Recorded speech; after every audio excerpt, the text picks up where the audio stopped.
বিসমিল্লাহির রহমানির রহিম। পরম করুণাময় ও অসীম দয়ালু আল্লাহর নামে শুরু। ومن أحسن قولا ممن دعا إلى الله وعمل صالحا وقال إنني من المسلمين.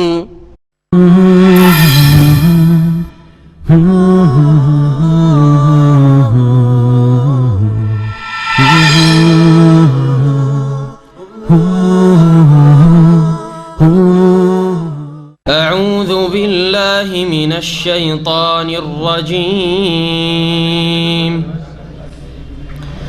ومن لم يستطع منكم طولا أن ينكح المحصنات المؤمنات فمما ملكت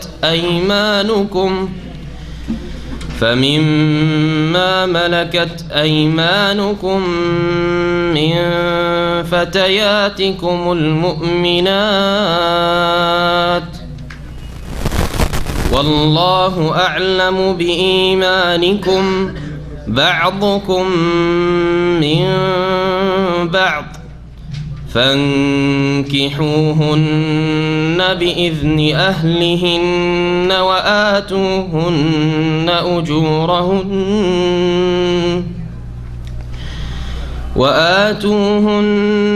أجورهن بالمعروف محصنات غير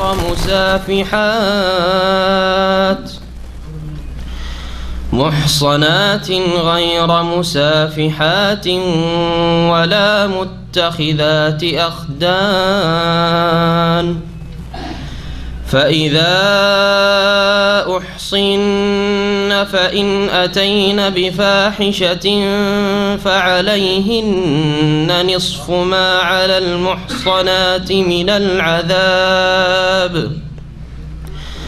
ذلك لمن خشي العنة منكم وأن تصبروا خير لكم والله غفور رحيم. يريد الله ليبين لكم ويهديكم سنن الذين من قبلكم ويتوب عليكم والله عليم حكيم. السلام عليكم ورحمة الله وبركاته. بسم الله الرحمن الرحيم. الحمد لله رب العالمين والصلاة والسلام على سيد المرسلين نبينا محمد وعلى آله وصحبه أجمعين. أما بعد فأعوذ بالله من الشيطان الرجيم. ومن لم يستطع منكم طولا أن ينكح المحصنات المؤمنات فمما ملكت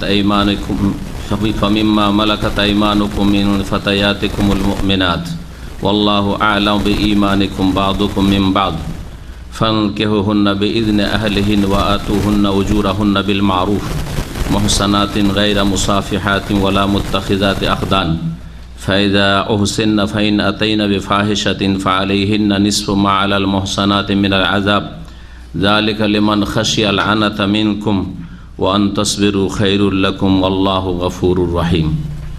মহান আল্লাহর সমস্ত প্রশংসা, সালাত এবং সালাম নাযিল করেন মুহাম্মদুর রাসূলুল্লাহ সাল্লাল্লাহু আলাইহি ওয়াসাল্লামের উপর।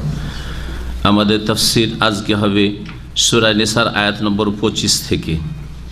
এর আগে যেসব নারীদেরকে বিবাহ করা হারাম সেগুলি আল্লাহ পাক বর্ণনা করেছেন, আর তারপরে বলেছেন যে এইসব যে বর্ণনা করলাম এছাড়া যত নারীরা রয়েছে সেগুলি হে পুরুষরা তোমাদের জন্য হালাল। ওহিল্লা লাকুম মা ওয়ারাআ যালিকুম। যেসব বিষয় আল্লাহ পাক রব্বুল আলামিন বর্ণনা করেছেন তার মধ্যে একটি ছিল যে ওয়াহালাইলু আবনাইকুম, তোমাদের ছেলেদের বউ অর্থাৎ বৌমা, ছেলেদের বউ, এই কথাটি ছিল।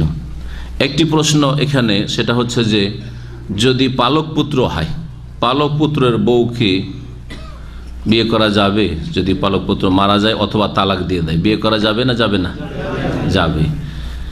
তো আল্লাহ যে বলেছেন যে তোমাদের ছেলেদের বউকে, ছেলেদের স্ত্রীদেরকে হারাম করা হয়েছে, ওখানে আল্লাহ পাক একটি কথা বর্ণনা করেছেন, সেটা লক্ষণীয়, সেটা হচ্ছে আল্লাহ বলছেন ওয়াহালাইলু আবনাইকুমুল্লাযীনা মিন আসলাবিকুম। এই মিন আসলাবিকুম শব্দ রয়েছে, তোমাদের ওই সব ছেলেদের স্ত্রীরা হারাম, আল্লাযীনা মিন আসলাবিকুম, যারা তোমাদের ঔরসজাত, তোমাদের ঔরসজাত ছেলে সন্তান, তাদের স্ত্রীরা তোমাদের জন্য। তাহলে এটা বলে কি উদ্দেশ্য করেছেন, যে যেগুলিকে তোমরা শুধু মুখে ডাকো ছেলে বলি, মানে ছেলে বলে ডেকেছো বা পালক পুত্র হিসাবে গ্রহণ করেছো, তাদের স্ত্রীরা তাদের ইন্তেকালের পরে অথবা তালাক দিয়ে দেওয়ার পরে হালাল।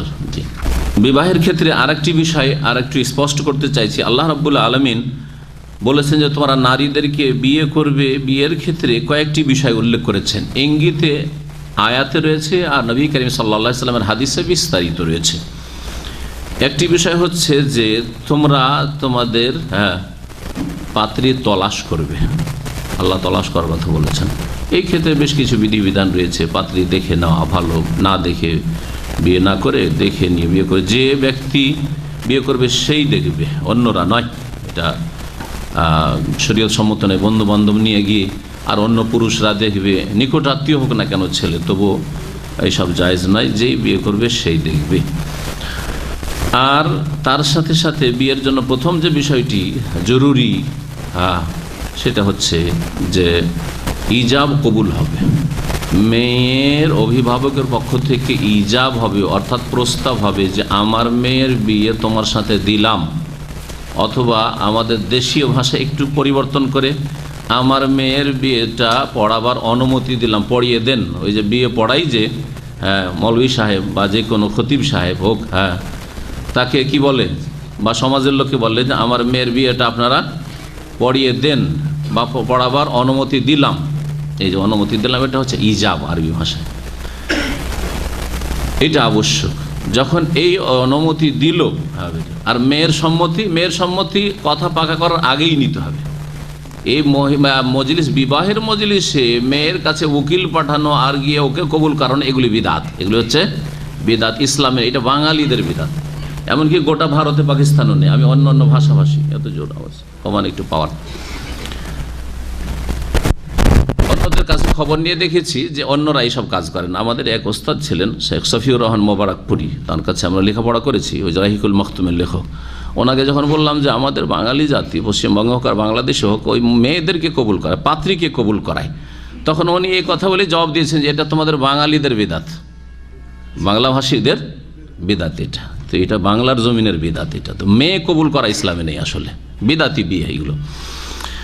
আর জানেন যে বেদাতি তরিকাতে কোনো কাজ হলে সেটা কি হয়, রদ্দ, রিজেক্টেড হয়। এই জন্য অনেক ওলামা বলছেন যে এই বিদাত করলে এরকম বিয়ে হয় না।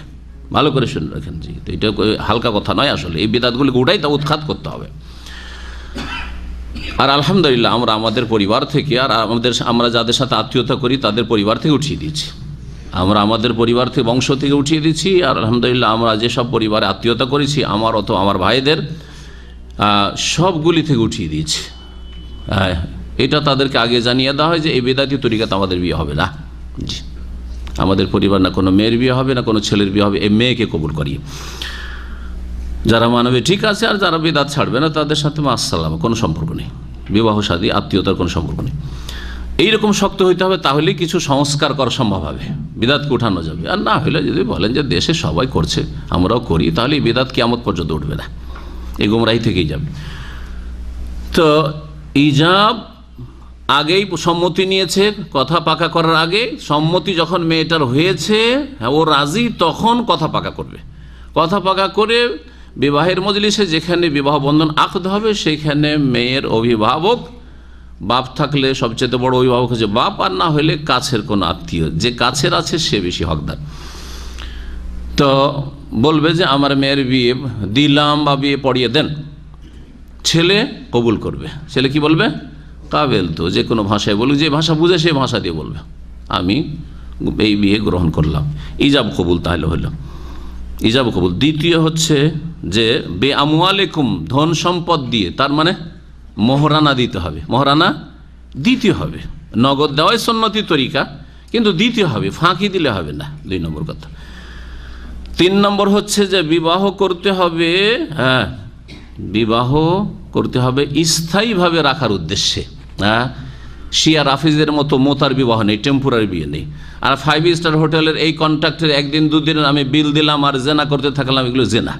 যেমন 5 স্টারে জেনা, ঠিক তেমনি শিয়া রাফিজিদের মোতার বিবাহ, কন্ট্রাক্টের বিয়ে, একদিন 2 দিন 3 দিন 1 মাস 2 মাসের জন্য এত টাকার বিনিময়ে রাখলো আর তারপরে ছেড়ে দিল। ইরানে ব্যাপক হারে চলছে এবং যেসব জায়গায় শিয়ার আছে রাফিজিরা এইসব কাজ করে। নোংরামি, এই হচ্ছে জঘন্য কাজ। আর জেনা যেটা ধর্মের নামে এরাই করে থাকে, এই মুনাফিকরা। তো এই বিয়ে হতে হবে স্থায়ীভাবে তার সাথে সংসার করার উদ্দেশ্যে, মনে আবার অসৎ নিয়ত না থাকে। গত সপ্তাহে বিষয়গুলি বলতে গিয়ে কথা কমপ্লিট হয়নি। 4 নম্বর যে বিষয়টি, বিয়েটা গোপনে হইলে হবে না। বিয়ে হইলে হয়তো, কিন্তু গোপনে হয়তো আপনি মেয়ে রাজি, আর মেয়ের একজন অভিভাবক ও রাজি, আর কাউকে জানাইল না, কারণ হয়তো আর আত্মীয় স্বজন আছে, ওরা হয়তো সমস্যা করে বা কিছু হবে, চুপচাপ বিয়েটা পড়িয়ে দিল, গ্রামের লোক কেউ জানতে পারলো না। 2 জন, কমপক্ষে 2 জন সাক্ষী জানতে হবে।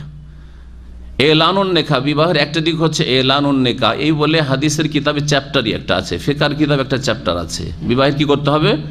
ঘোষণা করতে হবে, যাতে করে ওই পাত্রীটাকে নিয়ে যখন ওই পাত্র বেরোবে কোথাও রাস্তাঘাটে মার না খেতে হয়, তাই না? এই কারমেকে তুই উদা হচ্ছিস, হয়তো গণপিটনি শুরু হবে না? হ্যাঁ, বড় হিকমত আছে আল্লাহ পাকের বিধান। এই 4টি কথা মনে রাখবেন বিয়ের ক্ষেত্রে। কি বললাম? হ্যাঁ, ইজাব, কবুল, মাহার, আর স্থায়ীভাবে তার সাথে সংসার দাম্পত্য জীবন গড়ে তুলব, হ্যাঁ, টেম্পোরারি নয়। আর 4 নম্বর হচ্ছে লোকজনকে জানাইতে হবে, এলান ও নেকা হইতে হবে, কমপক্ষে 2 জন সাক্ষী হইতে হবে তার জন্য। একজন অলি হবে, পাত্র পাত্রী হবে, অলি হবে, আর 2 জন সাক্ষী কমপক্ষে হতে হবে। আল্লাহ পাক রব্বুল আলামিন এসব বিষয়গুলি বর্ণনা করার পরে বলছেন যে অনেকে আছে যারা হয়তো অভাবী, স্বাধীন মেয়েকে বিয়ে করলে পয়সা বেশি খরচ হবে। স্বাধীন মেয়ে যদি বিয়ে না করতে পারে তাহলে দাসীকে বিয়ে করতে পারে। দাসী তো আজকাল নেই, সুতরাং এই বিধান আজকাল শুধু পড়ে নেওয়ার জন্য, বোঝার জন্য, এই আয়াতটি আমল করার জন্য না, তাই না? কখনো আল্লাহ যদি সুযোগ দেয় তখন আমলের বিষয়টি আসবে। একজন যুবক মানুষ বিয়ে করতে চায় সে গুনাহ থেকে বাঁচার জন্য, কিন্তু একটা স্বাধীন মেয়ে বিয়ে করলে তার মোহরানা হয়তো এত টাকা দিতে হবে, তার কাছে নেই, তার খরচা বহন করার মতো ক্ষমতা নেই। তখন একটা দাসীকে অল্প পয়সা দিয়ে বিয়ে করা যেতে পারে হয়তো। আর হয়তো এটা নবী করিম সাল্লাল্লাহু আলাইহি ওয়াসাল্লামের জামানায়, সাহাবায়ে কেরামের জামানায় হয়তো যুগ যুগ ধরে হয়তো যে দাসীকে বিয়ে করলে অল্প খরচ হয়, তো দাসীকে বিয়ে করতে পারে। এই মাসআলা এখন আমাদের সামনে আসছে আয়াত নম্বর 25-এ। আল্লাহ বলছেন ওয়ামাল্লাম ইয়াস্তাতি মিনকুম তাওলাহ, তোমাদের মধ্য থেকে কেউ যদি শক্তি সামর্থ্য না রাখে, তাওলান মানে কুদরাতান, ক্ষমতা না রাখে। কিসের ক্ষমতা? আইয়ান কেহাল মোহসানাতিল মুমিনাতে, মুমিন স্বাধীন নারী বিয়ে করা। এখানে মোহসানা মানে তাহলে হলো স্বাধীন। আমি গত সপ্তাহে বলেছিলাম যে এহসান বা মোহসানার 4টি অর্থ রয়েছে, 4টি অর্থ মনে আছে? 5ম পারার 1ম আয়াত, ওয়াল মোহসানাতু মিনান নিসা, ওই সব মহিলাদেরকে হারাম করা হয়েছে যারা বিবাহিতা, কারো সাথে বিবাহ হয়ে আছে আর ওকে নিয়ে কারো স্ত্রীকে নিয়ে উধাও, এ বিয়ে হারাম, কখনো বিয়ে হবে না, কিয়ামত পর্যন্ত বিয়ে হবে না, জেনা। জি, যতক্ষণ বিবাহ বন্ধনে আছে, বিবাহ বন্ধন শেষ হইতে হবে, তালাক হইতে হবে, তালাকের পর ইদ্যত 3 মাসিক বা 3 মাস, হ্যাঁ, বা যদি পেটে বাচ্চা থাকে তাহলে বাচ্চা প্রসব হওয়া পর্যন্ত 6 মাস 9 মাসও যেতে পারে। ইদ্যত পার হবে, তারপরে অন্য কারো জন্য হালাল হতে পারে। তো মোহসানা মানে তাহলে 4 নম্বর অর্থ কি হলো? বিবাহিতা। এখানে আল্লাহ বলছেন কেউ যদি বিয়ে করতে সক্ষম না হয়, কাকে? আল মোহসানাতে মানে এখানে হারায়ের, স্বাধীন নারীকে বিয়ে করতে পারছে না, খরচ বেশি লাগবে। স্বাধীন মুমিনা নারীকে বিয়ে করতে পারছে না। ফামিম্মা মালাকাত আইমানুকুম, তাহলে তোমাদের অধীনস্থ যেসব দাসীরা রয়েছে তাদেরকে বিয়ে করতে পারো বা পারে। মিন ফাতায়াতিকুল মুমিনাত, কিন্তু সেসব যুবতীরা যাতে ঈমানদার হয়, মুমিনা হয়। কাফের মেয়েকে বিয়ে করা জায়েজ নয়, কাফের দাসীকে বিয়ে করা আল্লাহ পাক নিষেধ করছেন, করা যাবে না। ইহুদি খ্রিস্টান আহলি কিতাবদের মেয়েদেরকে বিবাহ করা যাবে না? এর আগে সূরা মাইদাতে এই মাসালা পড়া হয়, সূরা মাইদার তাফসীরে। হ্যাঁ, আল্লাহ পাক সেখানে বলেছেন জায়েজ আছে, কিন্তু সেখানে একটি শর্ত আছে। কি হইতে হবে? হ্যাঁ, সতী সাধ্য হইতে হবে। তাহলে ইহুদি খ্রিস্টান মেয়ে সতী সাধ্য পাওয়াটা কত যে জটিল বিষয়, এটা আপনাকে চিন্তা করতে হবে। মুসলিম সমাজে সতী মেয়ে পাওয়া মুশকিল, সতী যুবতী পাওয়া মুশকিল, অবাধ মেলামেশার কারণে, সহশিক্ষার কারণে, আর তারপরে ব্যভিচারের রাস্তাকে প্রশস্ত করে দেওয়ার কারণে, একা মহিলাদের সফরের কারণে, বিভিন্ন কারণে, পর্দা বাড়িতে না থাকার কারণে, মেয়ে কোথায় ঘুরে কোথায় যায় কোনো খোঁজ খবর রাখে না বাপ মা, বিভিন্ন কারণে সতী নারী বা সতী মেয়ে পাওয়া, যুবতী পাওয়া বড়ই মুশকিল হয়ে পড়েছে মুসলিম সমাজে। যদি তাই হয় তাহলে ইহুদি নাসারাদের ঘরে কি করে সতীত্ব থাকতে পারে, যেখানে তাদের অবাধ মেলামেশাটা কোনো ব্যাপারই না তাদের। আল্লাহ পাক রব্বুল আলামিন তারপরে বলছেন ওয়াল্লাহু আ'লামু বিঈমানিকুম, আল্লাহ তোমাদের ঈমান সম্পর্কে সর্বাধিক জ্ঞাত, তিনি ভালো জানেন। ঈমান, কেন ঈমানের কথা এখানে বলা হচ্ছে? যে দেখো, এমনটা বাহানা করিও না যে তোমার কাছে পয়সা আছে, স্বাধীন মেয়ে বিয়ে করতে পারে, তারপরেও সস্তা দেখে তুমি একটা দাসীকে বিয়ে করে ফেলে, এরকম কাজ করিও না। তোমাদের ঈমানের অবস্থা আল্লাহ জানছেন। বা'দুকুম মিন বা'দ, হ্যাঁ, তোমরা পরস্পরের সাথে জড়িত। বা'দুকুম মিন বা'দ, তোমরা একে অপরের অন্তর্ভুক্ত, অর্থাৎ একজন অপরজনের সাথে জড়িত। তোমরা একজন মুসলিম আরেকজন মুসলিমের সাথে অতপ্রতভাবে জড়িত। আমাদের হচ্ছে এই সম্পর্ক, মুসলিম ভাই ভাই। ফানকিহুহুন্না বিইযনি আহলিহিন্না, সুতরাং দাসীদেরকে বিয়ে যদি করতে হয় তাহলে তাদের পরিবারের অভিভাবক, আহলিহিন্না মানে তাদের মালিকের অনুমতিক্রমে বিবাহ করিও।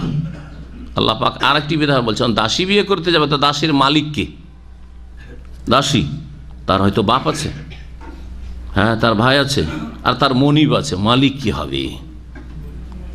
যেহেতু সে দাসীতে পরিণত হয়েছে অথবা দাসে পরিণত হয়েছে কোনো ছেলে, সুতরাং তার মনিব হচ্ছে আসল মালিক। মনিব হচ্ছে মালিক। মনিবের স্বাধীন করা ছাড়া সে নিজের বাপের ঘরে কাজ করতে পারবে না, সে মনিবের সব কিছু তাকে করতে হবে। এ হচ্ছে দাসত্বের জীবন। যার ফলে এখানে অনুমতি নিতে হবে কার বিয়ের ক্ষেত্রে? হ্যাঁ, মনিবের মালিকের অনুমতি নিতে হবে।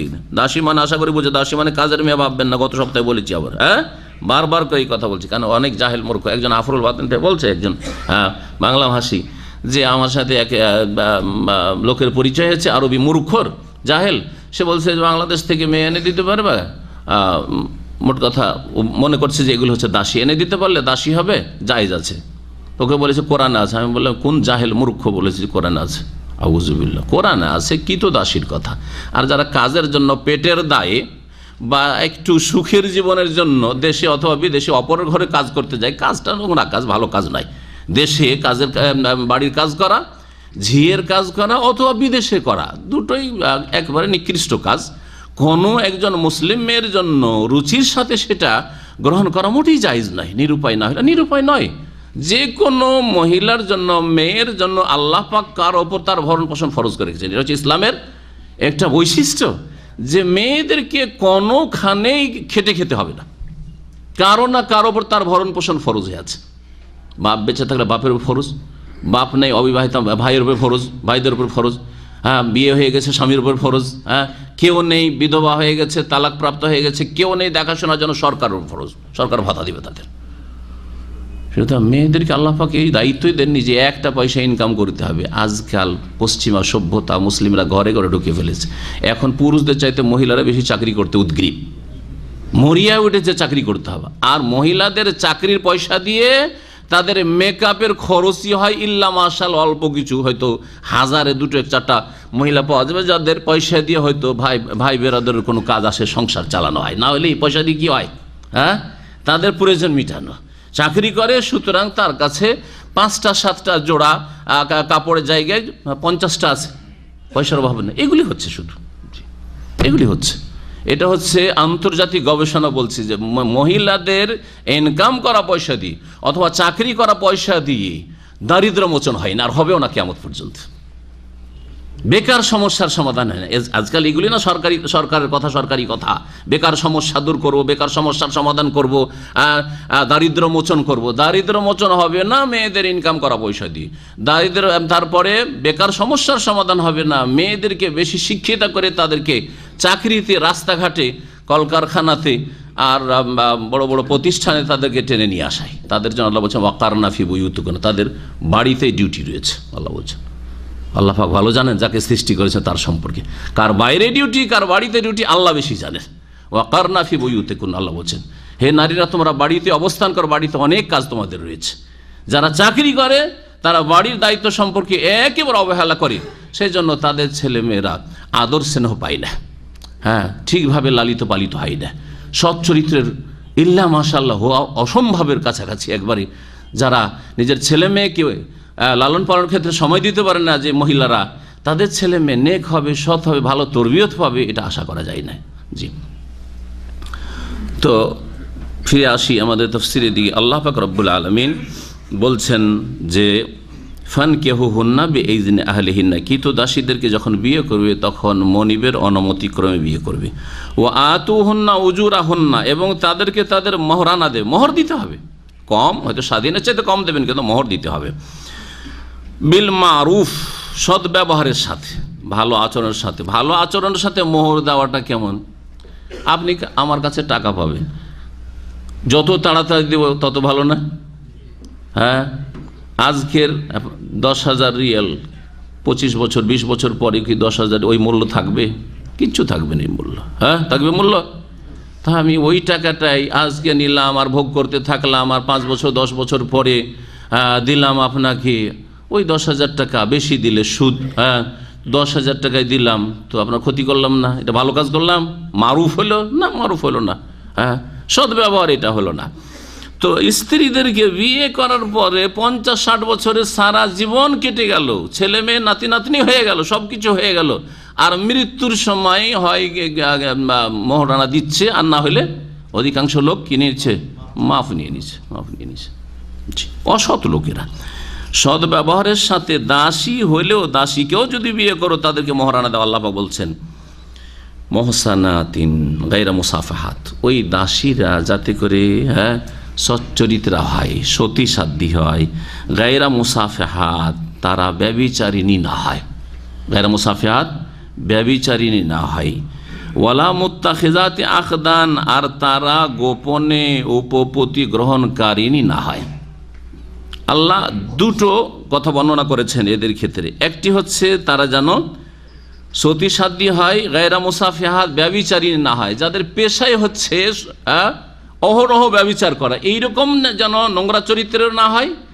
আর কিছু মহিলা আছে অসৎ চরিত্রের, তারা সবসময় তো ব্যভিচার করে না, কিন্তু মাঝে মধ্যে সুযোগ পেলে গোপনে ওই যে হ্যাঁ বয়ফ্রেন্ড, হ্যাঁ মুত্তাখিজাত আখদান, আজকালকার বয়ফ্রেন্ড গার্লফ্রেন্ড, এই মাঝে মধ্যে জেনা ব্যভিচার করে, এইরকম না হয়। পেশাদার জেনাকারিনী যেন না হয় যে দাসীকে বিয়ে করবে, আর কখনো কখনো গোপনে কারো সাথে কোনো যুবকের সাথে সম্পর্ক রেখেছে, অবৈধ সম্পর্ক, আর ব্যভিচারে লিপ্ত হয়, এইরকম চরিত্রেরও যেন না হয়। এইরকম চরিত্র হলে বিয়ে করিও না, ওইসব দাসীকেও বিয়ে করি না, স্বাধীনকেও বিয়ে করিও না। একজন সৎ মানুষ চরিত্রহীন মেয়েকে বিয়ে করবে না। এইরকমই একজন নেক মহিলা চরিত্রহীন কোনো পুরুষকে বিয়ে করবে না, যে বিষয়গুলি আল্লাহ পাক সূরা নূরের প্রথম দিকে বর্ণনা করেছেন। ওয়ালা মুত্তাখিজাত আখদান, যেমন খলিল মানে হচ্ছে অন্তরঙ্গ বন্ধু, ঠিক তেমনি খাদিন মানে হচ্ছে বন্ধু। তো খলিল যে কোনো বন্ধুকে বলা হয়, ভালো বন্ধুকে বলা হয়, মন্দ বন্ধু হইতে পারে। আর খাদিন বলা হয়, যে এখানে খাদিনের বহুবচন আখদান, যারা অসৎ উদ্দেশ্যে পুরুষের কোনো মেয়ের সাথে অবৈধ সম্পর্কের বন্ধুত্ব স্থাপিত হওয়া, একে বলা হয়।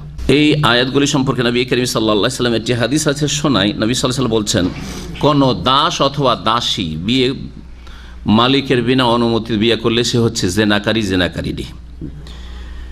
বলছেন আইয়ুমা আবদিন তাজাওয়াজা বিগাইরি ইজনে মাওয়ালি, কোনো দাস অথবা দাসী যদি বিয়ে বসে যায় বা বিয়ে করে নাই তার মনিবের অনুমতি ছাড়া, ফাহুয়া আহেরুন, তাহলে সে হচ্ছে জেনাকারী, জেনাকারীনী। এইরকমই যেসব মেয়েরা অভিভাবকের বিনা অনুমতিতে কোর্ট ম্যারেজ করে, তারা ওই চরিত্রের, এটাও জায়েজ না, লা নিকাহা ইল্লা বিওয়ালিয়্যিন। আর এইরকম বিয়ে করলে যেন জেনাই লিপ্ত হইল। আচ্ছা, মনিব যে মালিক, সে যদি মহিলা হয়, তো মহিলার বিয়ে দিতে পারে কি? একজন দাসীকে কেউ বিয়ে করবে, দাসীর মালিক হচ্ছে মহিলা, তাহলে মহিলাকে বিয়ে দিতে পারবে? মহিলা ওলি হতে পারে না। এই মর্মে নবী করিম সাল্লাল্লাহু আলাইহি ওয়াসাল্লামের হাদিস শোনাই, হাদিস ইবনে মাজাতে রয়েছে আর আগের হাদিসটি আবু দাউদে রয়েছে। বলছেন নবী সাল্লাল্লাহু আলাইহি ওয়াসাল্লাম, লা তুজাউজুল মারআতুল মারআতা, কোন একজন মহিলা অপর মহিলার যেন বিবাহ না দেয়। মেয়ের বিয়ে মা দিয়ে দিল, হ্যাঁ, ওর বাপকে জানতেই দিল না, অথবা বাপের তালাক হয়েছে। অনেক সময় এইরকম ক্ষেত্রে পরিস্থিতিগুলো, বাপের তালাক হয়ে গেছে, বাপ তালাক দিয়ে দিয়েছে, তখন মেয়েটাকে ওই মহিলা নিয়ে চলে গেছে, মহিলা নিয়ে চলে গেছে। যখন তালাক হয়ে সম্পর্ক খারাপ হয়েছে, আরে আমার খরচ খরচা দেয় না, মেয়েকেও দেখলো না, আর ওকে আবার বলতে যাব, ওকে বলে ওর অনুমতি নিয়ে বিয়ে দেবো, আমি বিয়ে দেবো। মহিলা হয়তো তার মেয়ের বিয়ে দিচ্ছে না, বিয়ে হবে না, যদিও তালাক হয়ে গেছে, কিন্তু বাপ আছে, বাপের অনুমতি, বাপই হচ্ছে ওলি। সুতরাং হ্যাঁ, যদি দেখাশোনা মেয়ের খরচ খরচা কিছুই না দেয়, তখন দেখতে অন্য কোনো অলি পাওয়া যাচ্ছে কিনা, হ্যাঁ, যে মেয়ের নানা থাকে সে অলি হতে পারে, যেমন দাদার জায়গায় নানা হতে পারে, অলি হতে পারে। মহিলা মহিলার বিয়ে দিতে পারবে। ওয়ালাল মারআতু নাফসাহা, এমন কি মহিলা নিজের বিয়ে বসতে পারবে না, গেল আর বিয়ে বসে গেল, প্রেম হলো বিয়ে। ফাইন্না জানিয়া, এখন শোনেন, ফাইন্না জানিয়া হিয়াল্লাতী তুজাউজু নাফসাহা, যে নিজের বিয়ে নিজেই বসে যায়, কোর্ট ম্যারেজ করে নেই, সে হচ্ছে জানিয়া, জেনাকারিনী। ভালো করে শোনেন, যে নিজেই বিয়ে বসে যায় সে হচ্ছে জেনাকারিনী। ইবনে মাজার হাদিস, জি হাদিস সহিহ। তারপরে মহান আল্লাহ বলছেন, ফাইদা ওহসেন্না ফাইন আতাইনা বিফাহিশা, প্রাচীন যুগে দাসীরা বেশি জেনা লিপ্ত হইত, এমনকি কাফের মুশরিক, আরব মুশরিকেরা জাহিলিয়াতের যুগেও জানতো যে জেনা ব্যভিচার করে দাসীরা। স্বাধীন মহিলা স্বাধীন যুবতী জেনা করতে পারে, এটা তাদের কল্পনার বাইরে ছিল। তা আজকালকার মুসলিম সমাজ চাইতেও, অমুসলিমের কথা তো বাদ দেন, মুসলিম সমাজের চাইতো মক্কার মুশরিকদের চরিত্রের ক্ষেত্রে উন্নত চরিত্র ছিল। কেমন করে? শুধু মৌখিক দাবি না। নবী করিম সাল্লাল্লাহু আলাইহি সাল্লামের কাছে যখন হিন্দ আবু সুফিয়ানের স্ত্রী, মুআবিয়া রাদিয়াল্লাহু তাআলা আনহুর মা, ইসলাম গ্রহণ করলো, বিলম্বে ইসলাম গ্রহণ করলো, নবী করিম সাল্লাল্লাহু আলাইহি সাল্লাম কিছু তার কাছে শপথের কথা, যে এইগুলির ওপরে অঙ্গীকার করতে হবে, যেটাকে বায়াত ওয়াল ইসলামের বায়াত, ইসলাম গ্রহণ করলে এগুলির ওপর অঙ্গীকার করতে হবে। কি? যে আল্লাহ ইউশরিকুনা বিল্লাহি শাইআন, সূরা মুমতাহিনা আয়াত যখন পড়ে শোনালো, আল্লাহর সাথে শিরক করবে না, ওয়ালা ইয়াসরিকনা, চুরি করবে না, আর ওয়ালা ইয়াজনিনা, ব্যভিচারে লিপ্ত হবে না, ইত্যাদি ইত্যাদি। যখন এই বিষয়গুলি উল্লেখ করলেন নবী করিম সাল্লাল্লাহু আলাইহি সাল্লাম মুমতাহিনার আয়াত পড়ে, তখন ওই হিন্দা, অথচ হিন্দা কত বড় জুলুম করেছে চিন্তা করেন, হ্যাঁ, যে নবী করিম সাল্লাল্লাহু আলাইহি সাল্লামের চাচা হামজা রাদিয়াল্লাহু তাআলা উহুদের যুদ্ধে বুক চিরে কলিজা বের করে মালা তৈরি করেছে, কলিজা গেথে, হ্যাঁ, কত নিষ্ঠুর। চিবানোর হাদিস সম্পর্কে দ্বিমত আছে, কেউ বলেছেন যে সহিহ নয়, দুর্বল, কেউ বলেছেন ঠিক, সেই জন্য একটু এটাকে রেখেই দিলাম। হ্যাঁ, আল্লাহ আলাম, আল্লাহ ভালো জানে, হতে পারে নাও হতে পারে। সেটা এত বড় নিষ্ঠুর, তারপরে ও চরিত্র দেখেন, সে কি বলছে, ইসলাম কবুল করছে, তারপর আল্লাহ তাকে হেদায়েত করছে। আল্লাহ কত দয়ালু, তার অপরাধের জন্য আল্লাহ যদি তাকে জাহান্নামে ঠেলে দিতেন যে তোকে ঈমান ইসলামে তৌফিক দেব না, তো আল্লাহ কোন জুলুম করতেন? কিন্তু আল্লাহ তার অন্তরকে আবার ফিরিয়ে দিচ্ছেন, নরম করে দিচ্ছেন, ইসলাম কবুল করছে। যখন বায়াত করছে এই মহিলা, তখন নবী সাল্লাল্লাহু আলাইহি ওয়াসাল্লাম যখন এই আয়াত পড়ে শোনালেন, তখন অবাক হয়ে বলছেন, এই মহিলা বলছেন যে ওয়াহাল তাজনিল হুররাতু, আরে স্বাধীন মহিলা, স্বাধীন মেয়ে, যুবতী আবার জেনা করতে পারে? ওয়াহাল তাজনিল হুররাতু, তার মানে মক্কার সমাজে, যেখানে কত জঘন্য সমাজ বলেন আপনারা, আমাদের বক্তারা বলে, ঠিক জঘন্য সমাজ, হ্যাঁ, খুন, ব্যভিচারও হইতো, কিন্তু দাসীদের সাথে ব্যভিচার, দাসীদের মধ্যে ব্যভিচার দেখা যেত।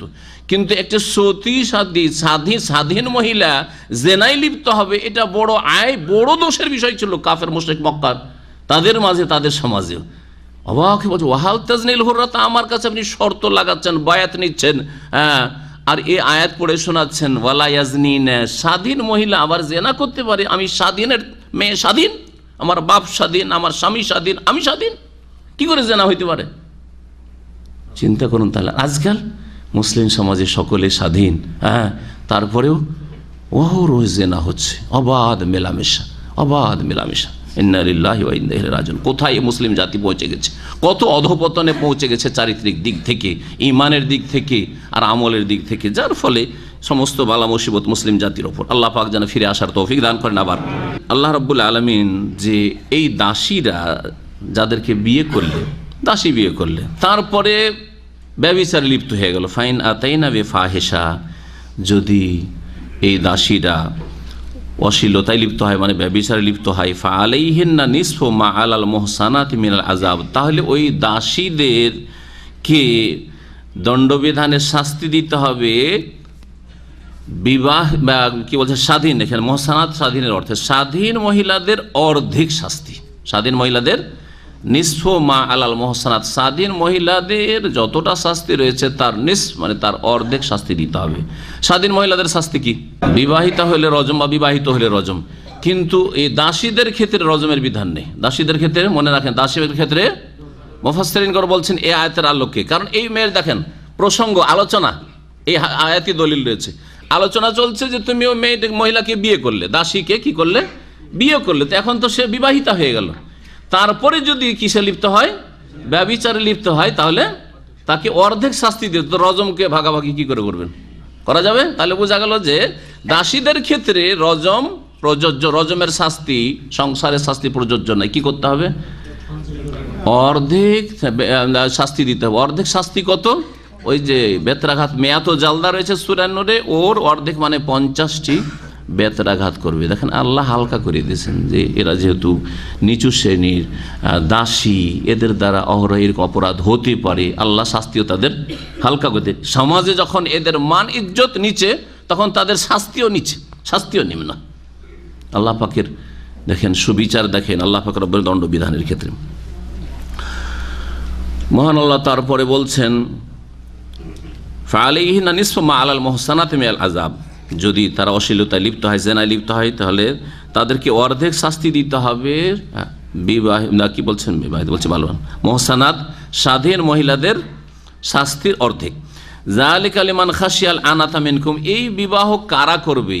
আল্লাহ একটি শর্ত এখানে বর্ণনা করছেন যে দাসীকে বিয়ে করবে কারা। দাসীকে যে কোনো মুসলিম শুধু অভাব আছে আর বিয়ে করে নেবে এটাও না, এক তো অভাব হইতে হবে। আয়াতের প্রথমখানে আল্লাহ বলছেন অমাল্লাম ইয়াস্তাতি মিনকুম তাওলা, স্বাধীন মেয়েকে বিয়ে করার খরচ বহন করতে পারছে না। 2 নম্বর শর্ত আয়াতের শেষখানে আল্লাহ বলছেন যালিকা লিমান খাশিয়াল আনাতা মিনকুম, তার সাথে সাথে ব্যভিচারে লিপ্ত হওয়ার আশঙ্কা করছে যে আমি যদি অবিবাহিত থেকে যাই এইভাবে, তাহলে আমি ব্যভিচার থেকে বাঁচতে পারবো না, গুনাহ হয়ে যাবে আমার দ্বারা। যুবক মানুষ আর যৌন চাহিদা খুব বেশি, গুনাহ থেকে বাঁচা বড়ই কষ্টকর হয়ে যাচ্ছে, আর স্বাধীন মেয়েকে বিয়ে করার ক্ষমতাও নেই। এই দুটো শর্ত যদি থাকে তাহলে দাসী মেয়েকে বিয়ে করতে পারবে। আল্লাহ বলছে যালিকা লিমান খাশিয়াল আনাত, আনাত মানে কষ্ট, আনাত মানে কষ্ট। কিসের কষ্ট? ব্যভিচারে লিপ্ত হওয়ার কষ্ট, ব্যভিচার থেকে বেঁচে থাকা বড়ই কষ্টকর তার জন্য। আনাতের শাব্দিক অর্থ কষ্ট, কিন্তু এখানে তাফসীর হচ্ছে যে যেই ব্যক্তি আশঙ্কা করে ভয় করবে যে জেনায় লিপ্ত হইতে পারে, ও আনতাসবিরু খায়রুল লাকুম, তবে হে যুবকরা তোমরা স্বাধীনকে বিয়ে করতে পারছো না, অভাব আছে, তোমরা সহজে দাসীকে বিয়ে করিও না। যদি ধৈর্য ধরে নিতে পারো যে দাসীকে বিয়ে করব না, আর দেখি কিছুটা সচ্ছলতা আসুক তখন স্বাধীন মেয়ে বিয়ে করব, এটাই তোমাদের জন্য ধৈর্য ধারণ করে থাকা এবং চেষ্টা করা দাসী না বিয়ে করে স্বাধীনকে বিয়ে করার, এটা হচ্ছে তোমাদের জন্য কল্যাণকর। কেন? কারণ শরীয়তের বিধান হচ্ছে যে দাসীর পেট থেকে যত ছেলে মেয়ে পয়দা হবে সেগুলি দাসীতে পরিণত হবে। আপনি একজন স্বাধীন মানুষ, এটা দাসীকে বিয়ে করার কারণে তারপরে ছেলে মেয়ে যখন হয়ে গেল, ছেলে মেয়েগুলো দাসীতে পরিণত হয়ে গেল। ক্ষতিগ্রস্ত না? বড়ই ক্ষতিগ্রস্ত। সুতরাং সহজে এই পথে যেও না যদি গুনাহ থেকে বেঁচে থাকতে পারো, ধৈর্য ধারণ করো। আল্লাহু গফুর রহিম, আল্লাহ পাক রব্বুল আলামিন বড় মার্জনাকারী, বড় দয়ালু। ইউরিদুল্লাহু লিয়ুবাইয়িনা লাকুম, আল্লাহ পাক চান তোমাদের জন্য বিশদভাবে বিধিবিধান বর্ণনা করতে। ওয়া ইয়াহদিয়াকুম সুনানাল্লাযিনা মিন ক্বাবলিকুম, আর তোমাদেরকে পরিচালিত করতে চান তোমাদের পূর্বে যেসব সৎ লোকেরা ছিল। এখানে সৎ লোক উদ্দেশ্য আম্বিয়া রসুলগণ এবং তাদের অনুসারী, তাদের সাথী সঙ্গী এবং অনুসারীরা, তাদের আদর্শে পরিচালিত করতে চান। ওয়াইয়াহদিয়াকুম, তোমাদেরকে পরিচালিত করতে চান। সুনানাল্লাযিনা মিন ক্বাবলিকুম, তোমাদের পূর্বে যেসব সৎ লোকেরা ছিল তাদের আদর্শে। ওয়ায়াতুব আলাইকুম, এবং তোমাদের তওবাও আল্লাহ গ্রহণ করতে চান, তওবার তৌফিক দিতে চান। আল্লাহু আলিমুন হাকিম, আল্লাহ পাক রব্বুল সর্বজ্ঞ, সব কিছু জানেন, হাকিম এবং তিনি প্রজ্ঞাবান। আল্লাহ পাক তারপরে বলছেন আল্লাহু ইউরিদু আন ইয়াতুবা আলাইকুম, আল্লাহ পাক তোমাদের তওবা কবুল করতে চান। আল্লাহ চান আন ইয়াতুবা আলাইকুম, যে তোমাদের তওবা তিনি কি করবেন, আল্লাহ তওবা, আল্লাহর সাথে তওবা সম্পৃক্ত হলে গত সপ্তাহে বা তার আগের সপ্তাহে বলেছি কি অর্থ হবে, দুটো অর্থ হবে। একটা তওবা কবুল করা, আর একটা হচ্ছে তওবার ক্ষমতা দেওয়া, হ্যাঁ, তৌফিক দেওয়া, শক্তি সামর্থ্য দেওয়া। দুটোই অর্থ এখানে পড়ছে। আল্লাহু ইউরিদু আন ইয়াতুবা আলাইকুম, আল্লাহ তোমাদেরকে তওবার তৌফিক দিতে চান।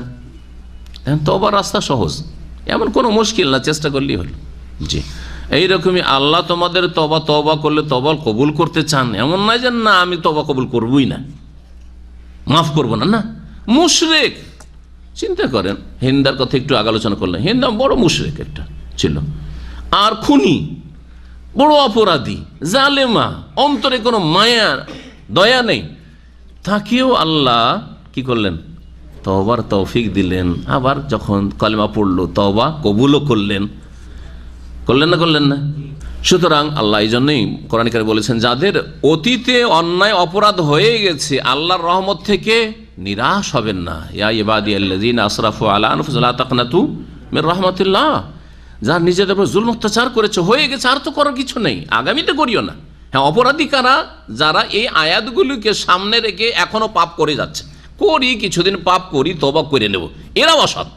কিন্তু যাদের অতীতে হয়ে গেছে, হাত ছাড়া হয়ে গেছে, আর তওবা ছাড়া ফিরে আসা ছাড়া কোনো উপায় নেই, ভুল রাস্তায় চলে গেছেন। এখন আপনাকে সাথী সঙ্গীরা যদি তিরস্কার করে, গাড়ি চালাচ্ছেন আপনি, আর রাস্তায় গিয়ে চলে গেছেন ভুল পথে, 50-100 কিলোমিটার লস হয়ে গেল, 1 ঘন্টা লস হইল। এখন সবাই যদি তিরস্কার করা শুরু করে, লাভ আছে কিছু না? সবাই মিলে চেষ্টা করতে হবে যে তাড়াতাড়ি ফিরি, হ্যাঁ, তাড়াতাড়ি কভার করি, তাই না? তো তাড়াতাড়ি কভার করেন, যে আয়ুটা আছে এতে কভার করেন, অনেক পাপ হয়েছে, এখন বেশি বেশি নেই, কি করে, হ্যাঁ, আপনার কভার করেন, আপনি এগিয়ে যাওয়ার চেষ্টা করেন। এটা হচ্ছে জ্ঞানী মানুষের কাজ। ওয়ায়ুরিদুল্লাযীনা ইয়াত্তাবিউনা আশ-শাহাওয়াত, আর ওই সব লোকেরা যারা কুপ্রবৃত্তির অনুসারী, তারা কি চায়, আনতামিলু মাইলান আজিমা, তোমরা বড় ধরনের পথচ্যুত হও। আল্লাহ চান যে তোমরা সকলে ফিরে চলে আসো, যে যা অপরাধ করেছো ফিরে চলে আসো, আমি মাফ করে দেবো, এটা আল্লাহ চান। আর যারা অসৎ লোক, ইয়াত্তাবিউনা শাহাওয়াত, কুপ্রবৃত্তির অনুসারী, যাদের অন্তরে পাপের কামনা বাসনা আছে, তারা নিজেরাও পাপে ডুবে থাকতে চায়, আর অন্যদেরকেও কি করতে চায়, নিজেদের দিকে আকৃষ্ট করতে চায়। মালা ইয়ামিলো মানে ঝুঁকে যাওয়া বা ঝুঁকিয়ে নেওয়া, তাদেরকে নিজেদের দিকে ঝুঁকিয়ে নিতে চায়। আনতামিলু মাইলান আজিম, পথচ্যুত করা। জি হ্যাঁ, এই পথে আসতে দিতে চাই না, তওবার পথে, সংশোধনের পথে, আল্লাহর পথে আসতে দিতে চাই না।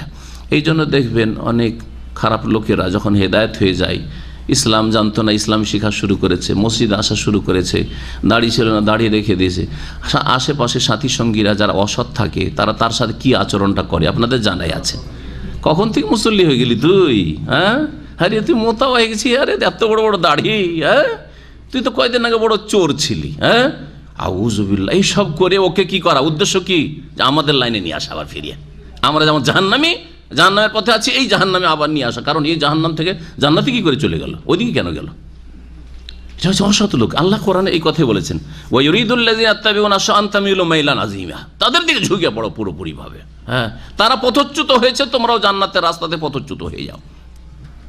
ইউরিদুল্লাহ আন ইউখাফিফা আনকুম, আরও আল্লাহ চান তোমাদের উপর হালকা করে দিতে, আল্লাহ তোমাদের বোঝাকে লাঘব করে দিতে চান। ওয়া খুলিকাল ইনসানু দাইফা, কারণ মানুষকে বড় দুর্বল করে সৃষ্টি করা হয়েছে, মানুষকে বড়ই দুর্বল করে সৃষ্টি করা হয়েছে, যার ফলে আল্লাহ পাক তোমাদের জন্য হালকা করেছেন। বিয়ের বিধিবিধানের ক্ষেত্রে আল্লাহ পাক কত হালকা করেছেন, জি, বিভিন্ন বিধিবিধানে কত হালকা করেছেন।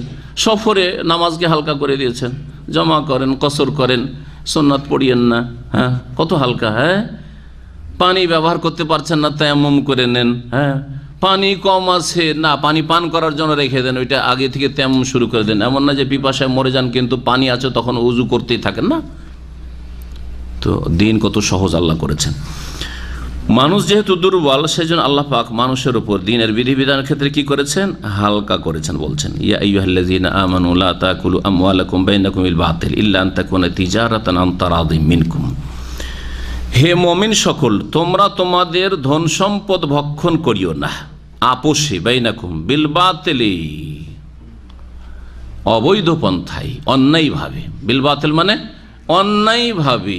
এই বিল বাতিল কথাটি এত ব্যাপক, যত হারাম উৎস রয়েছে ধন সম্পদ ভক্ষণের, রুজি রোজগারের, সবগুলি রাস্তা থেকে আল্লাহ পাক সতর্ক সাবধান করেছে, লা তাকুলু, খেও না।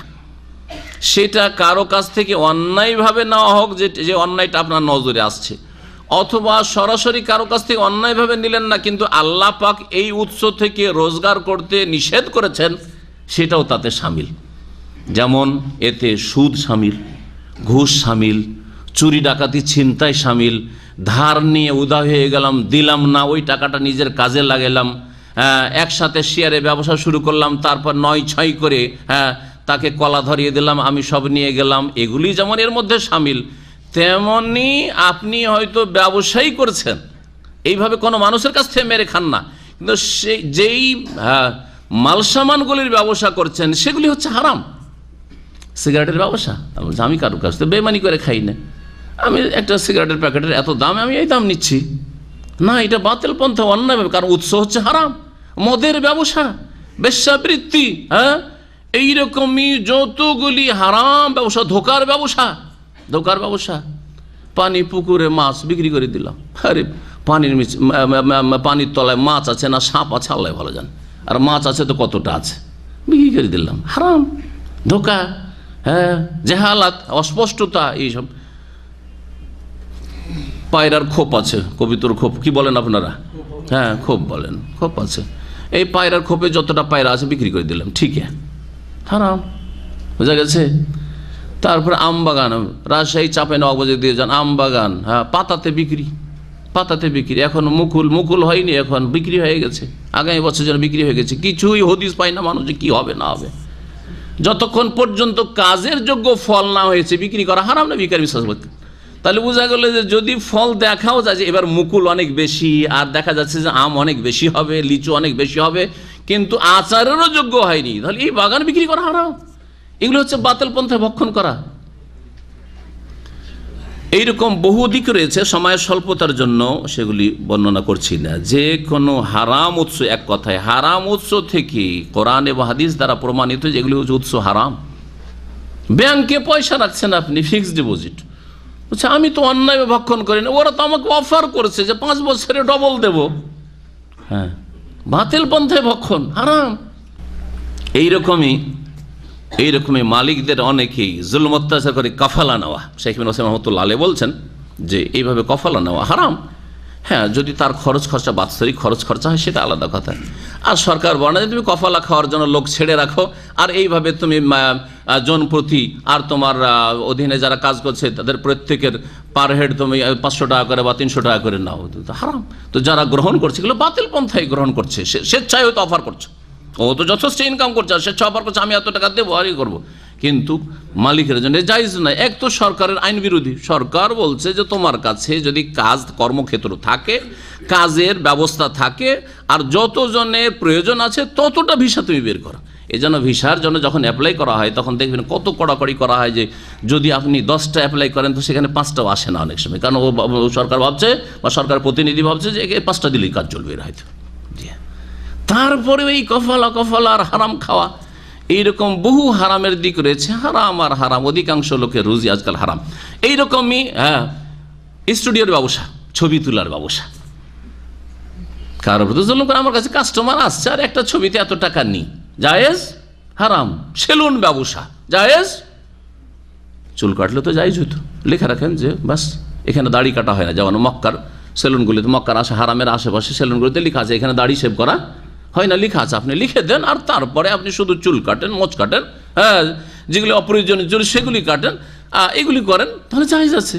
কিন্তু আপনি দাড়ি শেভ করাবেন বা দাড়ি শেভ করবেন আর ওখান থেকে রুজি করবেন আর বলবেন যে হালাল, এই আয়াতের অন্তর, এটাও বাতিল পন্থায় ধন সম্পদ ভক্ষণ করা, রুজি হারাম, রুজি হারাম। ইল্লা আন তাকুনা তিজারাতান আন তারাদি মিনকুম, তবে কখন হালাল হবে একজনের ধন আরেকজনের জন্য? আসল হচ্ছে যে আপনার ধন সম্পদ আমার জন্য হালাল নাই, আর আমার ধন সম্পদ আপনার জন্য হালাল নাই। এই পানিটা আমার, ঠিক আছে, আপনার জন্য হালাল নাই উদাহরণস্বরূপ, কিন্তু কখন হালাল হবে? তিজারাতান আন তারা, দুটো কথা আল্লাহ বলছে ব্যবসা হইতে হবে। তাহলে আপনি পয়সা দেন, এর দাম 1 রিয়াল বা আধা রিয়াল, ওইটা দিয়ে দেন আর নিয়ে যান। আমি আপনার পয়সা নিলে পয়সাটা আমার জন্য হালাল হয়ে গেল, আর আপনার জন্য পানিটা হালাল হয়ে গেল। 2 নম্বর শর্ত আন তারাদি মিনকুম, সম্মতি হইতে হবে। পানি আমারই প্রয়োজন, আমি বিক্রি করবো না, বলছেন না বিক্রি করতে হবে, জবরদস্তি চলবে না? চলবে না, চলবে না। যেমন আমাদের দেশে এক শ্রেণীর লোকের আছে, কারো মেয়ে পছন্দ হয়ে গেছে, তোমার মেয়ের বিয়ে দিতে হবে। আরে ভাই দেবো না তোমার সাথে, না দিতে হবে, না দিলে উঠিয়ে নিয়ে পালিয়ে যাবো। করছে না শয়তানরা? করছেন হারাম। যেমন বিবাহের ক্ষেত্রে হারাম, তেমনই ধন সম্পদের ক্ষেত্রে হারাম। তোমার এই জমিটা বিক্রি করতে হবে। কেন? চা বাগানওয়ালারা করছে, সিলেট এলাকা আর ভারতের দার্জিলিং এলাকা, আসাম এলাকা, এসব এলাকা থেকে আমার কাছে সারা পৃথিবীতে পড়া আছে কোথায় কি হয় না। বড় বড় যারা জমিদার লোক, অনেক জমি, তাদের 50 বিঘা 100 বিঘা 200 বিঘা 300 বিঘা জমি আছে, চায়ের বাগান করবে। একটা গরিবের 1 বিঘা 2 বিঘা জমি আছে, ওর আর ভাত নেই, ওকে আর বাস করতে দেবে না, জমি বিক্রি করবে না। জমি তো বিক্রি করবো না আমি। বলছে না, জমি তোকে বিক্রি করতেই হবে, জমি তোকে বিক্রি করতে বাধ্য, তুই বিক্রি করতে হবে। গায়ের জোরে জমি বিক্রি করিয়ে নিব ওর কাছে, জায়েজ। তেজারা তো হইল, কিন্তু আন্তারাজিন, সম্মতিক্রমে হইল না। একজন চাইছে, আরেকজন বলছেন না ভাই আমি বিক্রি করবো না, হারাম। আল্লাহ পাক রব্বুল আলামিন বলছেন ইয়া আইয়ুহাল্লাযীনা আমানু, বিস্তারিত ইনশাআল্লাহ এই বিষয়ের ওপর আলোচনা অন্য সময় করব। আজকে তাফসীর সংক্ষেপে করে যাই, এতটাই যথেষ্ট। হে মুমিন সকল, লা তাকুলু আমওয়ালাকুম বাইনাকুম, তোমরা তোমাদের ধন সম্পদ, পরস্পরের ধন সম্পদ ভক্ষণ করিও না, একে অপরের ধন সম্পদ ভক্ষণ করিও না অন্যায়ভাবে, বাতিল পন্থায়। ইল্লা আন তাকুনা তিজারা, তবে তা যদি ব্যবসা হয়, আন তারাজিম মিনকুম, তোমাদের পরস্পরের সম্মতিক্রমে, পরস্পরের দুই পক্ষের সম্মতিক্রমে। ওয়ালা তাকতুলু আনফুসাকুম, এবং তোমরা একে অপরকে হত্যা করিও না, একে অপরকে হত্যা করিও না। এই ওয়ালা তাকতুলু আনফুসাকুমের 3টি অর্থ হইতে পারে, শুনে রাখেন, 3টাই ঠিক। এক হচ্ছে যে তোমরা একে অপরকে খুন করিও না, একজন মুসলিম বা একজন মানুষ আরেক মানুষকে হত্যা করবে না, ইল্লা বিল হক। আল্লাহ বলেছেন অন্য জায়গায় ওয়ালা তাকতুলুন নাফসাল্লাতী হারামাল্লাহ ইল্লা, নাই সঙ্গত হলে। নাই সঙ্গত কখন হবে? 3টি ক্ষেত্র নবী করিম সাল্লাল্লাহু আলাইহি ওয়াসাল্লাম বলেছেন। জি, খুনের শাস্তি, বিবাহিতের জেনার শাস্তি, আর ইসলামী ইসলাম থেকে মুরতাদ হওয়ার শাস্তি। আর এই শাস্তিগুলোকে কায়েম করবে সরকার, যে শাসক হবে তার উপর ফরজ, জনগণের উপর ফরজ না, আর কোনো আলেম হাজি গাজির উপর ফরজ না। আর সামাজিক বিচার এগুলো করা যাবে না, এগুলো সরকার করবে, সরকার উপর ফরজ। এই একটা যে একে অপরকে খুন করা। আর একটা হচ্ছে ওয়ালা তাকতুলুমের দ্বিতীয় তাফসীর, তোমরা আত্মহত্যা করিও না। তাকতুলু আনফুসাকুম, শাব্দিক অর্থ তো নিজেকে হত্যা করিও, তাই না? আনফুসাকুম মানে কি? নিজেকে। তো নিজেকে হত্যা করে, তার মানে তোমরা আত্মহত্যা করিও না। আর আত্মহত্যা বড় কাবিরা গুনাহ, আর এমন একটা কাবিরা গুনাহ যে যার পরে তওবার সুযোগ থাকে না। অন্য অন্য গুনাহ করলে তো তওবার একটা চান্স থাকে, থাকে না? থাকে না? কারণ বেঁচে থাকলেন আপনি, গুনাহটা করার পরে বেঁচে থাকলেন, তাহলে হয়তো সংশোধনের একটা সুযোগ আসলো। কিন্তু আত্মহত্যা যখন করে দিল এই কাবিরা গুনার মাধ্যমে, তখনই তো দুনিয়া থেকে বিদায় হয়ে গেল, তো তওবার দরজা তার সামনে বন্ধ হয়ে গেল, আর তওবার সুযোগ আসলো না। এটা একটা দিক রয়েছে যে এখানে এটা মারাত্মক অপরাধ। কিন্তু এই অপরাধ বেনামাজির চাইতে বড় অপরাধ নয়, নামাজ ছাড়ার চাইতে বড় অপরাধ নয়, শিরকের চাইতে বড় অপরাধ না, হ্যাঁ, অন্যকে খুন করার চাইতে বড় অপরাধ না। কারণ আমাদের সমাজে খুনির জানাজা পড়ে নিচ্ছে, বেনামাজি জানাজা তো অহরহ চলছে, হ্যাঁ, মুশরিক কবর সেজদাকারী জানাজাও হচ্ছে, সব হচ্ছে, হাজার হাজার লোক গিয়ে জানাজা পড়ছে। কিন্তু আত্মহত্যা করলে জানাজাও পড়বে না, হ্যাঁ, দাফনও করবে না, তাকে এমনিতে মাটিতে পুঁতে দেয়। অনেক জাহেল মূর্খরা করে, জানেন কি জানেন আপনারা? এগুলো করেন না, এটা শরীয়ত না। বরং আমার একটা আলোচনা আছে আত্মহত্যার অপরাধ সম্পর্কে, বিস্তারিত আলোচনা আছে। যে কোনো গুনহার জন্য আল্লাহ পাক রব্বুল তওবা দরজা খুলে রেখেছেন, যদি তওবা করার সুযোগ পায়। তওবা করার যদি সুযোগ না পাই, তাহলে একমাত্র শিরকের গুনাহ করে যদি মারা যায় তাহলে আল্লাহ মাফ করবেন না। বাকি ওয়াগফিরু মা দুনা যালিকা লিমান ইয়াশা, শিরক ছাড়া অন্য যে কোনো গুনাহ করে আত্মহত্যা করেও যদি মারা যায়, লিমান ইয়াশা, যদি আল্লাহ চান তাহলে ক্ষমা করতে পারেন, তবে শাস্তি হবে, শাস্তি হবে, কবরের জীবনে শাস্তি হবে, বিচার দিবসে শাস্তি হবে, জাহান্নামও শাস্তি হতে পারে। যেমন আত্মহত্যাকারীর শাস্তি কয়েকটি হাদিসে বর্ণিত হয়েছে, বিভিন্ন রকমের শাস্তি। যে যেমন কাজ করে আত্মহত্যা করবে ওই রকমের শাস্তি দেওয়া হবে, ওই রকমের শাস্তি ওকে দেওয়া হবে। কেউ যদি উঁচু জায়গা থেকে আছাড় খেয়ে আত্মহত্যা করে তাহলে ওই রকমই জাহান্নামের আগুনে জ্বলতে থাকবে, আর উঁচু জায়গা থেকে আছাড় খেতে থাকবে। হ্যাঁ, জাহান্নামের পর্বত করা হবে, আর জাহান্নামের পর্বত থেকে সে আছাড় খেতে থাকবে। আর বিষ খেয়ে যদি কেউ আত্মহত্যা করে তাহলে বিষ খেতে থাকবে জাহান্নামে। এভাবে নবী করিম সাল্লাল্লাহু আলাইহি ওয়াসাল্লামের বেশ কিছু হাদিস রয়েছে। বড়ই কাবিরা গুনাহ, আল্লাহ পাক যেন মুসলিমদের হেফাজত করেন। আর আত্মহত্যা অনেক সময় কুফরি পর্যন্ত পৌঁছায়। কারণ আত্মহত্যা কেন করে এইটা আমি মেনে নিতে পারছি না, আমার লাইফে এরকম কেন হইলো আমি মেনে নিতে পারছি না, ঠিক না? তার মানে আল্লাহ তুমি আমার যে তকদিরে যেটা লিখেছো এর ওপর আমি নারাজ, অসন্তুষ্ট তোমার, এটা আমি মেনে নিতে পারি না। আল্লাহর তকদির অসন্তুষ্ট হওয়া তকদিরের প্রতি ঈমানের পরিপন্থী। আর তকদিরের প্রতি ঈমান যদি না থাকে তো মুসলিম হয় না। এটা একটা আরেকটা মারাত্মক দিক রয়েছে। ওয়ালা তাকতুলু আনফুসাকুম, তোমরা কি করিও না? আত্মহত্যা করিও না। একটা হচ্ছে একজন অপরজনকে হত্যা করিও না, মুসলিমকে খুন করা কুফরি। নবী সাল্লাল্লাহু আলাইহি ওয়াসাল্লাম কিতালুকুম, মুসলিমদের বিরুদ্ধে অস্ত্র ধারণ করা হচ্ছে কুফরি। এমনকি অমুসলিম যদি হয় আর সে আপনার রক্তের পিপাসু নাই তাহলে তার রক্ত হারাম। হ্যাঁ, নবী সাল্লাল্লাহু আলাইহি ওয়াসাল্লাম বলেছেন। হ্যাঁ, তারপরে দ্বিতীয় অর্থ যেটা বললাম সেটা হচ্ছে আত্মহত্যার। তৃতীয় অর্থটা শোনেন। আগের আলোচনা কি আছে? এর আগের প্রসঙ্গ কি ছিল? তোমরা অন্যায়ভাবে কেউ কারো ধন সম্পদ কি করিও না? ভক্ষণ করিও না। ধন সম্পদ যদি অন্যায়ভাবে একজন অপরজনের ভক্ষণ করো, এটা ধীরে ধীরে নিজেকে ধ্বংসে পতিত করা। ওয়ালা তাকতুলু আনফুসাকুম, এই কাজ যদি করো, মানে হারাম রুজি যদি খাও, অন্যায়ভাবে যদি ধন সম্পদ রোজগার করো বা ভক্ষণ করো, সুদ খাও, ঘুষ খাও, বেঈমানি করো, আত্মসাৎ করো, তাহলে নিজেকে কি করা? হত্যা করা, ধ্বংস করার শামিল। এইভাবে তোমার ভবিষ্যৎ ধ্বংস হয়ে যাবে, তোমার ছেলে মেয়েদের ভবিষ্যৎ ধ্বংস হয়ে যাবে। জি হ্যাঁ, এটা হচ্ছে এর অর্থ। হবে না? বুঝে দেখুন বিষয়টা। যারা হারাম খায় তাদের না শরীরে শান্তি, না মানসিক শান্তি, হ্যাঁ, না পারিবারিক শান্তি, না হারাম খেয়ে হারাম ছেলে মেয়ে স্ত্রীকে খাওয়াইয়া স্ত্রী নেক হবে, না ছেলে মেয়ে ভালো মানুষ হবে। বুঝা গেছে? আর হারাম পয়সা বেশি দিন লাস্টিংও করবে না। তো আপনি নিজেকে ধ্বংসে পতিত করলেন না? ওইটাই হচ্ছে ওয়ালা তাকতু। আল্লাহ বলছেন যে দেখো, তোমরা যদি এইরকম বেঈমানি করে আত্মসাৎ করি আর হারাম পন্থায় ভক্ষণ করো, তাহলে আর হারাম ব্যবসা বাণিজ্য করো, তাহলে তোমরা ধীরে ধীরে নিজেকে ধ্বংসে নিমজ্জিত করছো। ওয়ালা তাকতুলু আনফুসাকুম, নিজেদেরকে ধ্বংসে পতিত করিও না এরকম অপরাধ করে। ইন্নাল্লাহ কানা বিকুম রাহিম, নিশ্চয়ই আল্লাহ রাব্বুল আলামিন বড় দয়ালু। ওয়া ইয়াফআল যালিকা, কেউ যদি এই কাজ করে, কোন কাজ করে? কোন কাজ করে? কোনটা? কয়টা কাজ? হ্যাঁ, তিনটা কাজে যে কোনো কাজ। কোনো কাউকে অন্যায়ভাবে খুন করে, অথবা নিজে আত্মহত্যা করে, অথবা হারাম উপার্জন করে নিজেকে ধ্বংসে পতিত করে। অমাইয়াফাল জালিকা, এই তিনটির দিকে ইঙ্গিত হয়েছে, যেহেতু তাফসীর তিনটি। এইরকম কাজকর্ম কেউ যদি করে, উদওয়ানা ওয়া যুলমা, সীমা লঙ্ঘন করে এবং অন্যায়ভাবে, ফাসাউফা নুসলিহি নারা, তাহলে শীঘ্রই তাকে দগ্ধ করব জাহান্নামের আগুনে। আসলা ইউসলি থেকে নুসলি মানে হচ্ছে প্রবেশ করানো, নুদখিলুহু। জি, ফাসাউফা নুসলিহি নারা, দগ্ধ করব আমি কিসে? জাহান্নামের আগুনে। ওয়া কানা যালিকা আলাল্লাহি ইয়াসির, আল্লাহর জন্য এটা হচ্ছে সহজ। তাহলে কেউ যদি আত্মহত্যা করে, আল্লাহ তাকে ধমক দিচ্ছেন যে জাহান্নামে জ্বলতে হবে। কেউ যদি কোনো মুসলিমকে, কোনো মানুষকে অন্যায়ভাবে খুন করে, তাহলে তাকে জাহান্নামে জ্বলতে হবে। আর যদি কেউ হারাম উপার্জন করে, তাহলে তাকে কি হবে? নিজেকে ধ্বংস পতিত করলো, সুতরাং জাহান্নামে জ্বলতে হবে।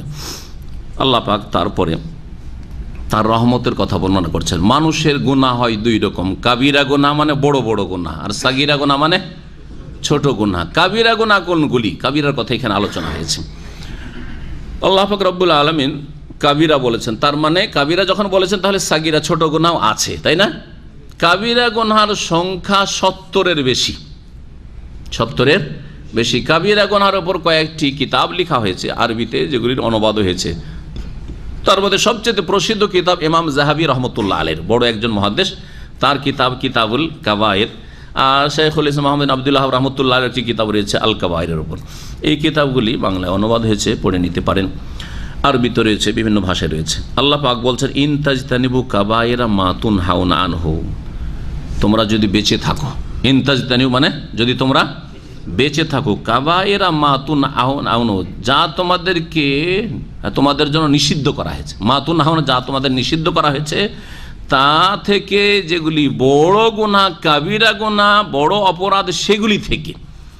তাহলে কি করব? নোকাফির আনকুম সাইয়্যাতিকুম, তাহলে তোমাদের ছোট ছোট পাপগুলিকে আমি মোচন করে দেব। সাগীরা গুনাহগুলিকে আল্লাহ কি করে দেবেন? মাফ করে দেবেন। বড় গুনাহ থেকে বাঁচলেই এর বেনিফিট হচ্ছে যে সাগীরা গুনাহ, ছোট গুনাহগুলিকে আল্লাহ কি করবেন? মাফ করে দেবেন। যদি আপনি বড় গুনাহ শিরক থেকে বেঁচে থাকেন, বড় গুনাহ খুন করা থেকে বেঁচে আছেন, বড় গুনাহ জেনা থেকে বেঁচে আছেন, বড় গুনাহ হচ্ছে নামাজ ছাড়া, ফরজ নামাজ ছাড়া থেকে বেঁচে আছে, 5 ওয়াক্ত নামাজ কায়েম করেন আপনি, হ্যাঁ, বড় গুনাহ হচ্ছে জাকাতে ঘাটতি করা, জাকাত পুরোপুরি দিচ্ছেন, পয়সা আছে। বড় গুনাহ হচ্ছে রোজা ছাড়া, রোজা কোনো ঘাটতি করেন না, পুরো রোজা রাখেন, ঠিক আছে না, ইত্যাদি ইত্যাদি। এইভাবে যদি আপনি কাবিরা গুনাহ থেকে বেঁচে থাকেন, ফরজ অজেব ত্যাগ করা, ফরজ অজেবে ঘাটতি করা হচ্ছে কাবিরা গুনাহ, আর হারাম নাজায়েজ কাজে লিপ্ত হওয়া হচ্ছে কাবিরা গুনাহ। কাবিরার সংজ্ঞা কি? কেউ যদি আপনাকে জিজ্ঞাসা করে যে আপনারা যে বলেন বড় গুনাহ ছোট গুনাহ, তো এর মাপকাঠিটা কি, কেমন করে বুঝবো এগুলো কাবিরা গুনাহ আর এগুলো হচ্ছে সাগীরা গুনাহ? যেই গুনার জন্য আল্লাহ জাহান্নামের শাস্তির কথা কোরআন অথবা হাদিসে বলেছেন, আল্লাহ বা তার রাসূল সাল্লাল্লাহু আলাইহি ওয়াসাল্লাম বলেছেন জাহান্নামের শাস্তি এক, বাস জাহান্নামের শাস্তির কথা বলা হয়নি, কিন্তু অন্য কোনো কথা বলা হয়েছে, কাবিরা হইতে পারে না? তাহলে তো মাত্র কয়েকটা কাবিরা গুনাহ হবে। জরুরি যে জাহান্নামের শাস্তির ধমক থাকতে হবে? জাহান্নামের শাস্তি নেই, কিন্তু লানত বা গজব বলা হয়েছে। হ্যাঁ, আল্লাহ লানত রয়েছে, লান আল্লাহর রাশি অল মুরতাশি, ঘুষখোর, যে ঘুষ দেবে ঘুষ নেবে, তারপর লানত হয়েছে। তো ঘুষ খাওয়া কাবিরা গুনাহ নয়? হ্যাঁ, লানাতুল্লাহ আলাল কাযিবিন, মিথ্যুকের উপর আল্লাহর লানত, হ্যাঁ, ঠিক না, লানত রয়েছে। হয় জাহান্নামের শাসানি রয়েছে, অথবা লানত বা গজবের কথা রয়েছে, অথবা শরীয়তের গজব তো বললাম, অথবা আর একটা দিক রয়েছে।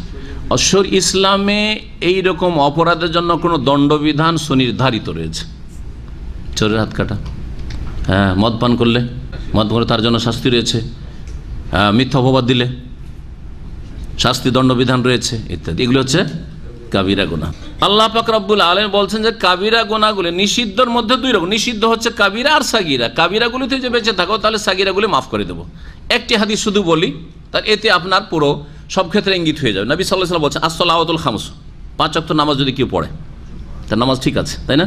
ওয়াল জুমাতু ইলাল জুমা, আর প্রত্যেকটা জুমা পড়লো, বিনা ওযুরে কোনো জুমা ছাড়লো না। আর রমজান ইলা রমজান, আর প্রত্যেক রমজানের ইবাদত ঠিক রাখলো, মানে ফরজ রোজা কমপক্ষে ঠিক রাখলো। মুকাফফিরাতুন লিমা বাইনাহুন্না, এর মাঝের যে গুনাহগুলি হবে সেগুলির জন্য মোচনকারী হবে। মুকাফফিরা, এই যে এখানে এসে মুকাফফির আর ওখানে মুকাফফিরা এসে না, একই শব্দ। মুকাফফিরাতুন লিমা বাইনাহুন্না, এই 1 বছরের মধ্যে যে গুনাহগুলি হইলো সেগুলির কাফফারা হয়ে যাবে, মোচন হয়ে যাবে। কি শর্ত?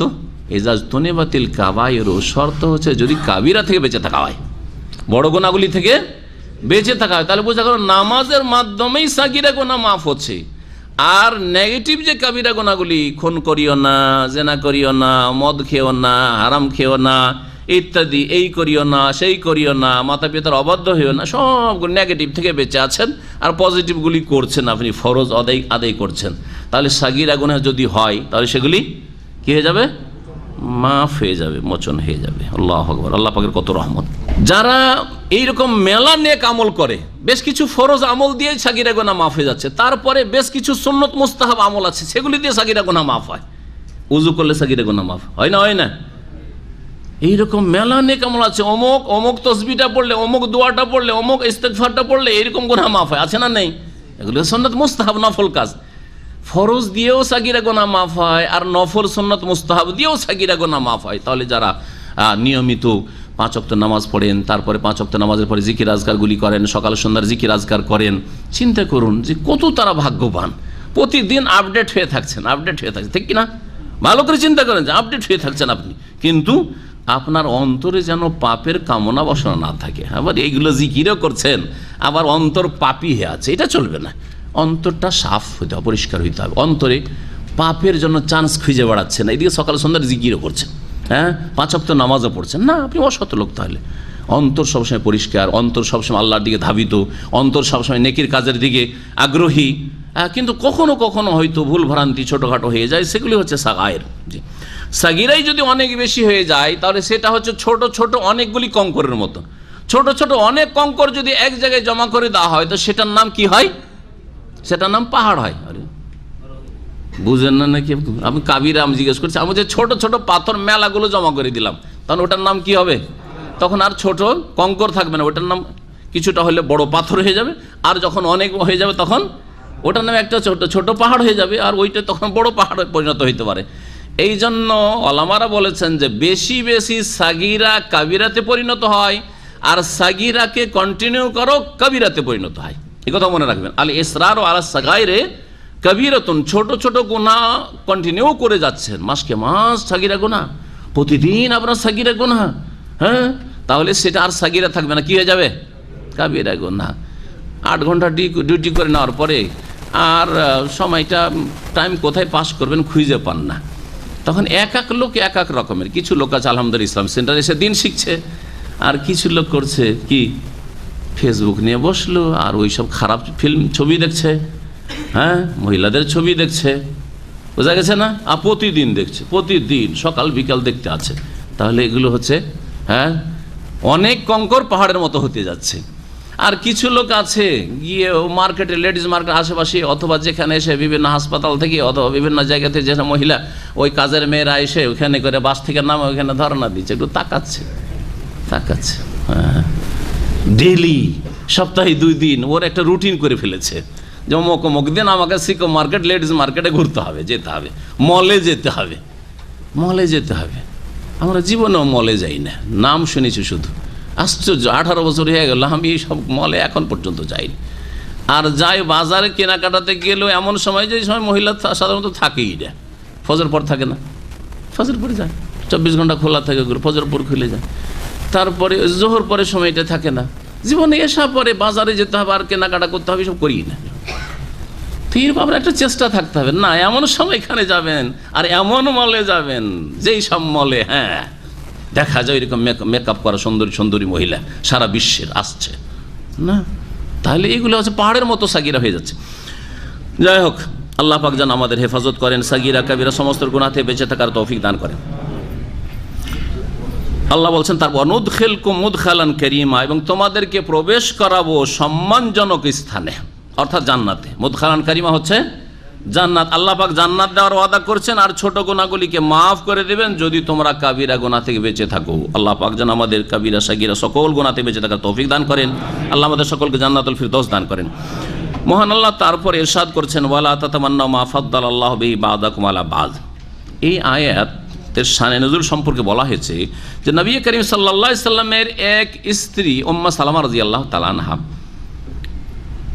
বললেন, ইয়া রাসূলুল্লাহ, এক তো আমরা ক্ষতিগ্রস্ত এই দিক থেকে, নেকির দিক থেকে, যে পুরুষরা জেহাদে যাবে আমরা জেহাদ করি না, তো ওরা তো সব নেকি নিয়ে গেল, আমরা তো এই নেকি থেকে বঞ্চিত, এইদিকে আমরা, হ্যাঁ, তাদের থেকে পিছিয়ে গেলাম। আবার যখন ধন সম্পদের ভাগ বন্টন তখন আমাদের অর্ধেক, পুরুষদের আমাদের দ্বিগুণ, কেমন হইল? নেকি তো আমাদের কম হয়ে যাচ্ছে, এমনি তো মাসে 1 সপ্তাহ ধরেন মাসিক থাকছে, ওখানেও কম হইল, ঠিক না? তো এইগুলো তো কম, জেহাদও আমরা করতে পারবো না, আর আমরা এইদিকে ভাগ জমি জায়গা ধন সম্পদের বাপের ভাগ পাবো, মায়ের ভাগ পাবো, সেখানেও অর্ধেক, তো কেমন হইল? তখন এই আয়াত নাযিল হয়েছিল। এই আয়াতে যেমন এই বিষয়টি রয়েছে যেটা শানে নজুল, ঠিক তেমনই যে কোনো রকমের হিংসা হারাম এই কথা এতে রয়েছে। অন্যকে আল্লাহ যে নিয়ামত দিয়েছেন সেটার জন্য ঈর্ষা করা, এই ধরনের যে সেটা আমি পেতাম ও কেন পেল, এটা হচ্ছে কাবিরা গুনাহ, বড় কাবিরা গুনাহ। এবং এতে মানুষ কখনো শান্তি পায় না, আগুন জ্বলতে থাকে অন্তরে, অশান্তি বিরাজ করে সবসময় অন্তরে, শান্তি পায় না। হিংসা বড় কাবিরা গুনাহ। আল্লাহ পাক বলছেন, হ্যাঁ, যদি এটা না করে ওরটা থাক, কিন্তু আল্লাহ যদি আমাকে ওই রকম দিত তো আমি এরকম করতাম।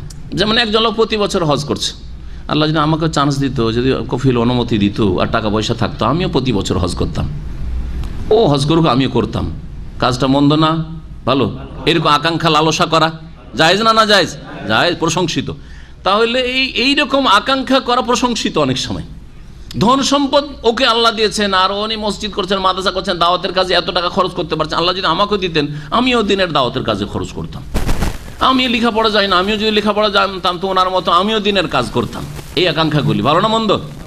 হ্যাঁ, কিন্তু যদি ও কেন করবে, আমি করতাম, হ্যাঁ, ওর কথা কেন লোকে শুনবে, আমার কথা শুনুক, হারাম। তখন আল্লাহ পাক বলছেন ওয়ালা তাতামান্নাউ মা ফাদ্দালাল্লাহু বিহি বা'দাকুম আলা বা'দ, তোমরা লালসা করিও না বা আকাঙ্ক্ষা করিও না ওই সমস্ত সম্পদের বা ওই সমস্ত নিয়ামতের অনুগ্রহের যার দ্বারা আল্লাহ পাক তোমাদের একজনকে অপরজনের ওপর শ্রেষ্ঠত্ব দান করেছেন। মা ফাদ্দালাল্লাহু, যা দিয়ে আল্লাহ পাক প্রাধান্য দান করেছেন বা শ্রেষ্ঠত্ব দান করেছেন, বা'দাকুম আলা বা'দ, তোমাদের এককে অপরের ওপর। লিররিজালি নাসিবুম মাকতাসাবু, পুরুষদের জন্য তাদের অংশ রয়েছে তাদের কৃত কর্ম থেকে, যা করবে তারা কর্ম অনুযায়ী ফল পাবে।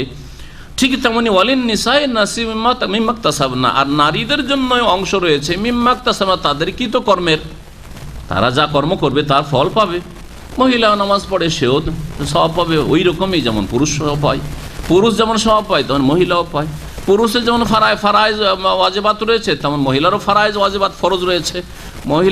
পুরুষদের জন্য যেমন নফল সুন্নাত মুস্তাহাব রয়েছে, দোয়া জিকির আজকার রয়েছে, নারীদের জন্য রয়েছে কিছু কিছু ক্ষেত্রে ব্যতিক্রম রয়েছে। কারণ আল্লাহ যিনি সৃষ্টিকর্তা জানেন যে এই বিধানগুলি পুরুষের ক্ষেত্রে প্রযোজ্য, নারীদের ক্ষেত্রে প্রযোজ্য নয়। এই বিধানগুলি নারীদের ক্ষেত্রে প্রযোজ্য, এগুলি পুরুষের জন্য নয়। সেই জন্য আল্লাহ পাক কিছু কিছু ক্ষেত্রে পার্থক্য করেছে। নাহলে আসল হচ্ছে যে দিনের বিধি বিধানের ক্ষেত্রে, ইমান আমলের ক্ষেত্রে নারী পুরুষ সমান, একই রকম। এবং নারী পুরুষের ইবাদত বন্দিগিও সমান, একই রকম। নারী পুরুষের ইবাদত বন্দিগির তরিকাও সমান। সুতরাং যেমন পুরুষদের নামাজের তরিকা তেমনি হচ্ছে নারীদের নামাজের তরিকা, যদি নবী করিম সাল্লাল্লাহু আলাইহি ওয়াসাল্লাম কোনো ক্ষেত্রে ব্যতিক্রম না বলেন। যেমন আজান, মহিলাদের আজানের প্রয়োজন, কারণ মহিলাদের জামাত নেই, সেই জন্য মহিলারা আজান দেবে না।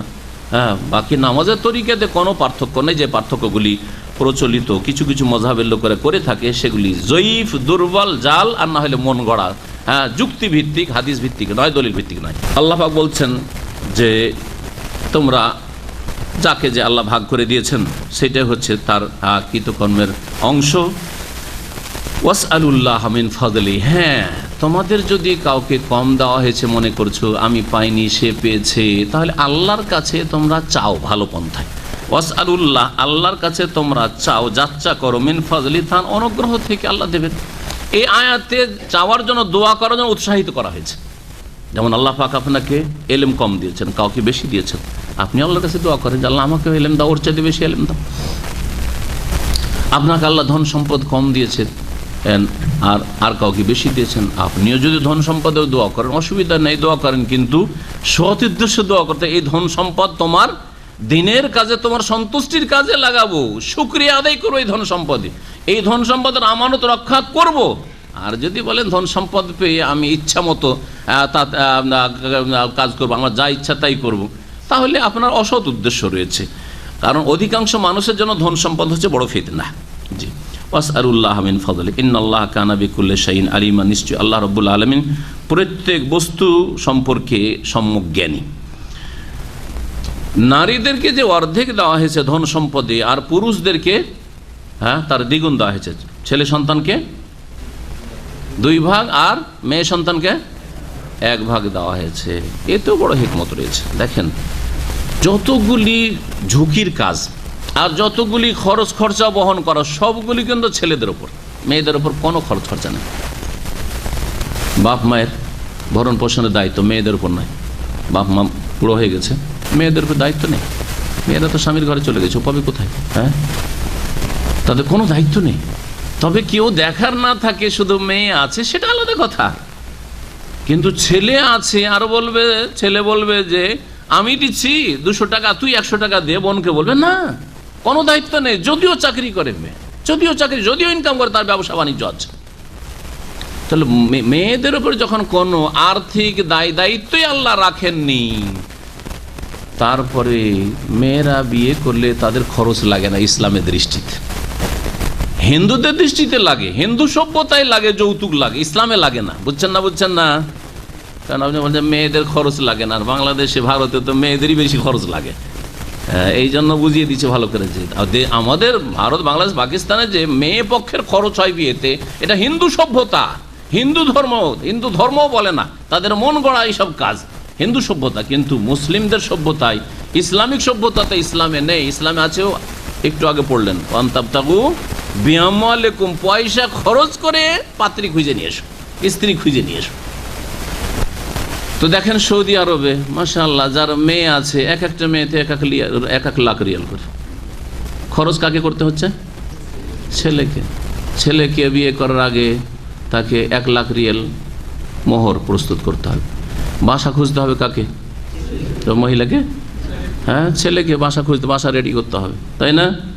তারপরে আসার পর যে ডেলি খরচ শুরু হইলো, খাওয়া দাওয়া, হ্যাঁ কাকে খরচ করতে হবে? চিকিৎসা কাকে করতে হবে? ছেলেকে, ওই স্বামীকে করতে হচ্ছে।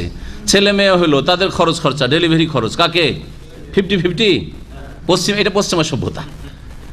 যারা সভ্যতায় বলে নারী অধিকার, নারী অধিকার, সমান অধিকার, সমান অধিকার, এরা এত বড় বেঈমান যে আমাদের বেশ কিছু প্রফেসররা যারা ইউরোপ আমেরিকা ঘুরে এসছে বলছে সুবহানাল্লাহ, বয়ফ্রেন্ড গার্লফ্রেন্ড গিয়ে হোটেলে বসলে বিল দেওয়ার ক্ষেত্রে ভাগাভাগি, আজকে আমি দিলাম কালকে তুই, হ্যাঁ কালকে তুই দিয়েছিস আজকে আমি দিলাম, ভাগাভাগি। ইসলাম সারা জীবন প্রতিদিন যদি স্ত্রীকে আপনি হোটেলে নিয়ে খান, তবুও প্রতিদিন বিল কাকে দিতে হবে? স্বামীকে দিতে হবে। আপনার স্ত্রী চাকরি করে, বলতে পারবেন যে একদিন তুমি বিল দাও, তুমিও চাকরি করছো আমিও চাকরি করছো, তুমি বিল দাও, বলতে পারবেন? না, নাজায়েজ বলা আপনার জন্য। সে স্বেচ্ছায় দিবে সেটা আলাদা কথা, দেবে না দিবে সেটা আলাদা। না দিলে সামান্যতম অন্তরে কষ্ট নেওয়া, এটাও জায়েজ নয় আপনার জন্য।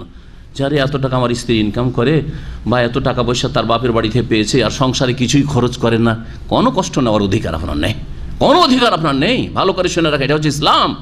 এই সম্মান দিয়েছে নারীদেরকে।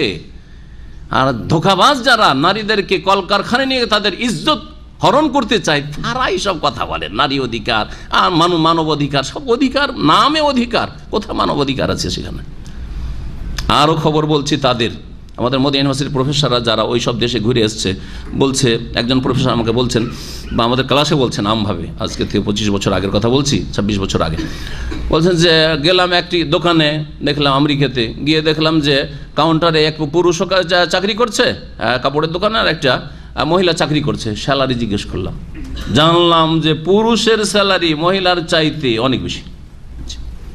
নারী অধিকার, হ্যাঁ সমান অধিকার, এগুলির নাম সাম্য। কোথায় সাম্য তাদের? ধোঁকাবাজ এরা।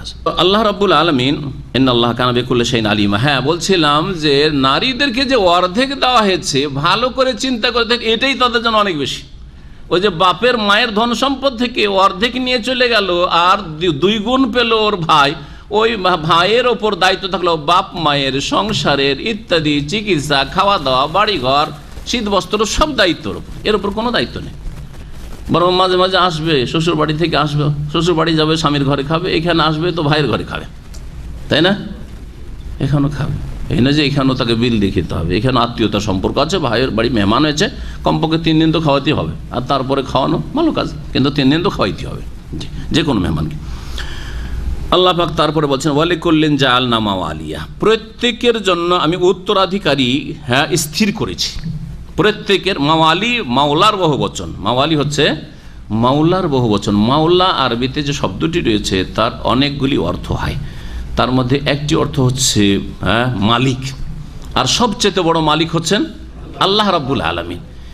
এইরকম ব্যাপক অর্থে কোনো মানুষের জন্য ব্যবহার করা যাবে না। এই জন্য আমাদের সমাজে যে আলেমদেরকে মাওলানা বলা হয়, এই মাওলানা বলাটি হারাম না হইলেও আপত্তিকর মনে হয়, অপছন্দনীয় মনে হয়, এইটা ঠিক নয়।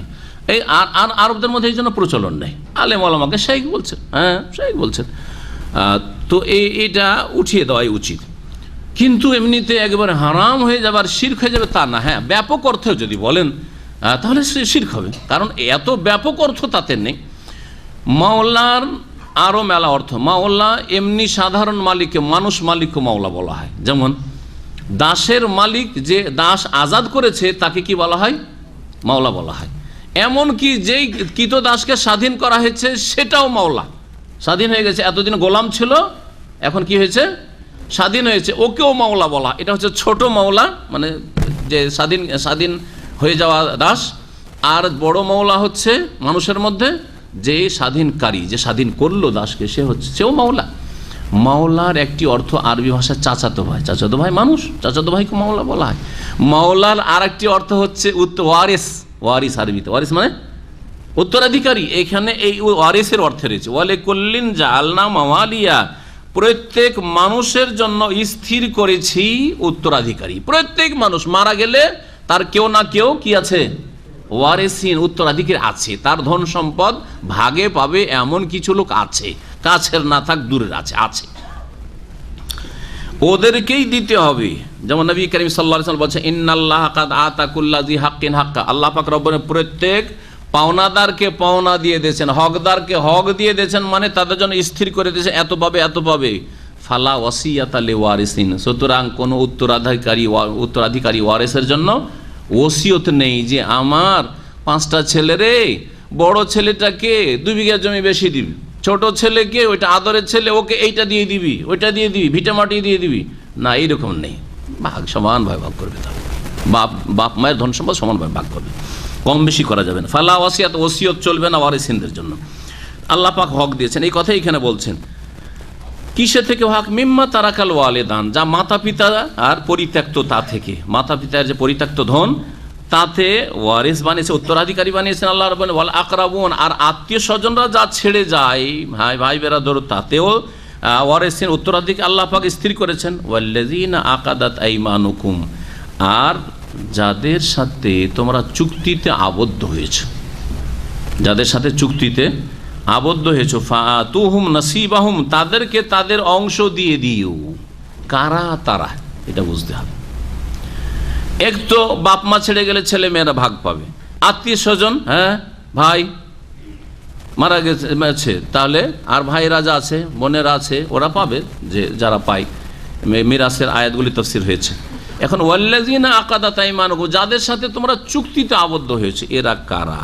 এ সম্পর্কে বিভিন্ন তাফসীর রয়েছে। তার মধ্যে প্রসিদ্ধ তাফসীর যেটা, সেই তাফসীরে এই আয়াতটি রহিত হয়ে গেছে। সেটা ছিল নবী সাল্লাল্লাহু আলাইহি ওয়াসাল্লাম যখন মদিনায় হিজরত করে আসলেন, তার সাথে মুহাজিরিন, মক্কার লোকেরা হিজরত করে আসলেন, তাই না? আসার পরে এক মুহাজির এক আনসার, এই দুইজনে মুওয়াখাত যেটা বলে, ভ্রাতৃত্ব স্থাপন, বন্ধুত্ব, দোস্তি কায়েম করে দেওয়া, এই কাজটি রাসূলুল্লাহ সাল্লাল্লাহু আলাইহি ওয়াসাল্লাম করেছিলেন। জানা আছে কারো ইতিহাস? ভ্রাতৃত্ব স্থাপন, যেটাকে মুওয়াখাত বলা হয়, যে অমুক মুহাজির অমুক আনসারীর ভাই, অমুক মুহাজির অমুক আনসারীর ভাই, অমুক মুহাজির অমুক আনসারীর ভাই। আর প্রথম দিকে শুরু ইসলামে বিধান ছিল, এই মুহাজির যদি মারা যায় আর ওর ধন সম্পদ থেকে যায়, তাহলে ওতে ভাগ পাবে কে? ওই আনসারী, তার দোস্ত যে ভাই আছে ও পাবে। আনসারী যদি আগে মারা যায় আর ও মুহাজির বেঁচে থাকে, তো ওই আনসারীর সাথে রক্তের আত্মীয়তা থাক আর না থাক, সে ধন সম্পদে ভাগ পাবে। এটা ছিল ওয়াল্লাযিনা আকাদাত আইমানুকুম, যাদের সাথে তোমরা চুক্তিতে আবদ্ধ হয়েছো, মানে এই যে হিলফ মাহালিফ চুক্তি হয়েছে, ভাতৃত্বের চুক্তি, ভাতৃদের বন্ধন হয়েছে। ফাআতুহুম নাসিবাহুম, তাদেরকে তাদের অংশ দিয়ে দাও। এটা প্রথমে ছিল। পরে কি করা হয়েছে?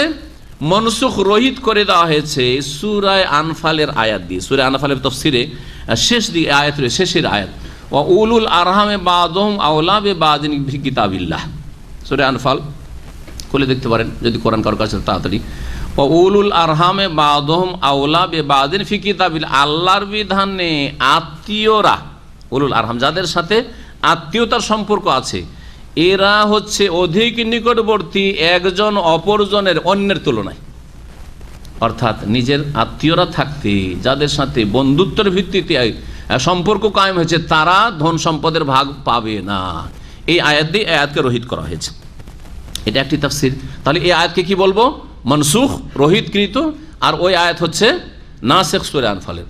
দ্বিতীয় তাফসীর হচ্ছে যে এখানে আল্লাহ ফাতুহুম নাসিবাহুম মানে ধন সম্পদ দিতে বলেনি। কি দিতে হবে? যখন তোমাদের মাঝে দোস্তি, আত্মীয়তা, এই আত্মীয়তাটা গড়ে উঠেছে, তখন তাদেরকে সাহায্য করো, সহযোগিতা করো, তাদের পাশে দাঁড়াও, তাদের সুখে দুঃখে তাদের খোঁজ খবর নিও ইত্যাদি। এটা আর এটা কায়েম আছে কিয়ামত পর্যন্ত। যদি কোনো সম্প্রদায়ের সাথে অথবা কোনো ব্যক্তির সাথে চুক্তি হয় যে দেখেন আমি যদি মুসিবতে পড়ি তাহলে আপনি হেল্প করবেন, আর আপনি যদি মুসিবতে পড়েন তাহলে আমি হেল্প করব, এইরকম যদি চুক্তি থাকার এর ভিত্তিতে আমাদের আপনাদের সাথে বা আমার আপনার সাথে একটা দোস্তি বা বন্ধুত্ব, একটা ভ্রাতৃত্ব স্থাপন করলাম, তাহলে সাহায্য সহযোগিতা আর পাশে দাঁড়ানোর এই হক বা অংশ দিতে হবে, একজন অপরজনকে দেবে, এই কথা এখানে রয়েছে। আল্লাহ পাক বলছেন আল্লাযীনা আকাদাত আইমানুহুম ফাআতুহুম নাসিবা ইন্নাল্লাহা কানা আলা কুল্লি শাইইন শাহিদা, নিশ্চয়ই আল্লাহ রাব্বুল আলামিন প্রত্যেক বস্তুর প্রত্যক্ষদর্শী, আল্লাহ পাক সব কিছুই দেখেন এবং শোনেন। সময় অনেক হয়ে গেছে, এখানেই আজকের আলোচনা শেষ করছি। আগামী সপ্তাহে ইনশাআল্লাহ তাআলা তাফসীর হবে আয়াত নম্বর 34 থেকে, তাই না? 33 পর্যন্ত আজকে আমরা ক্ষান্ত করলাম। আয়াত নম্বর 34 থেকে ইনশাআল্লাহ তাআলা আগামী সপ্তাহে তাফসীর হবে ইনশাআল্লাহ। সাল্লাল্লাহু আলা নবিয়িনা মুহাম্মদ ওয়া আলা আলিহি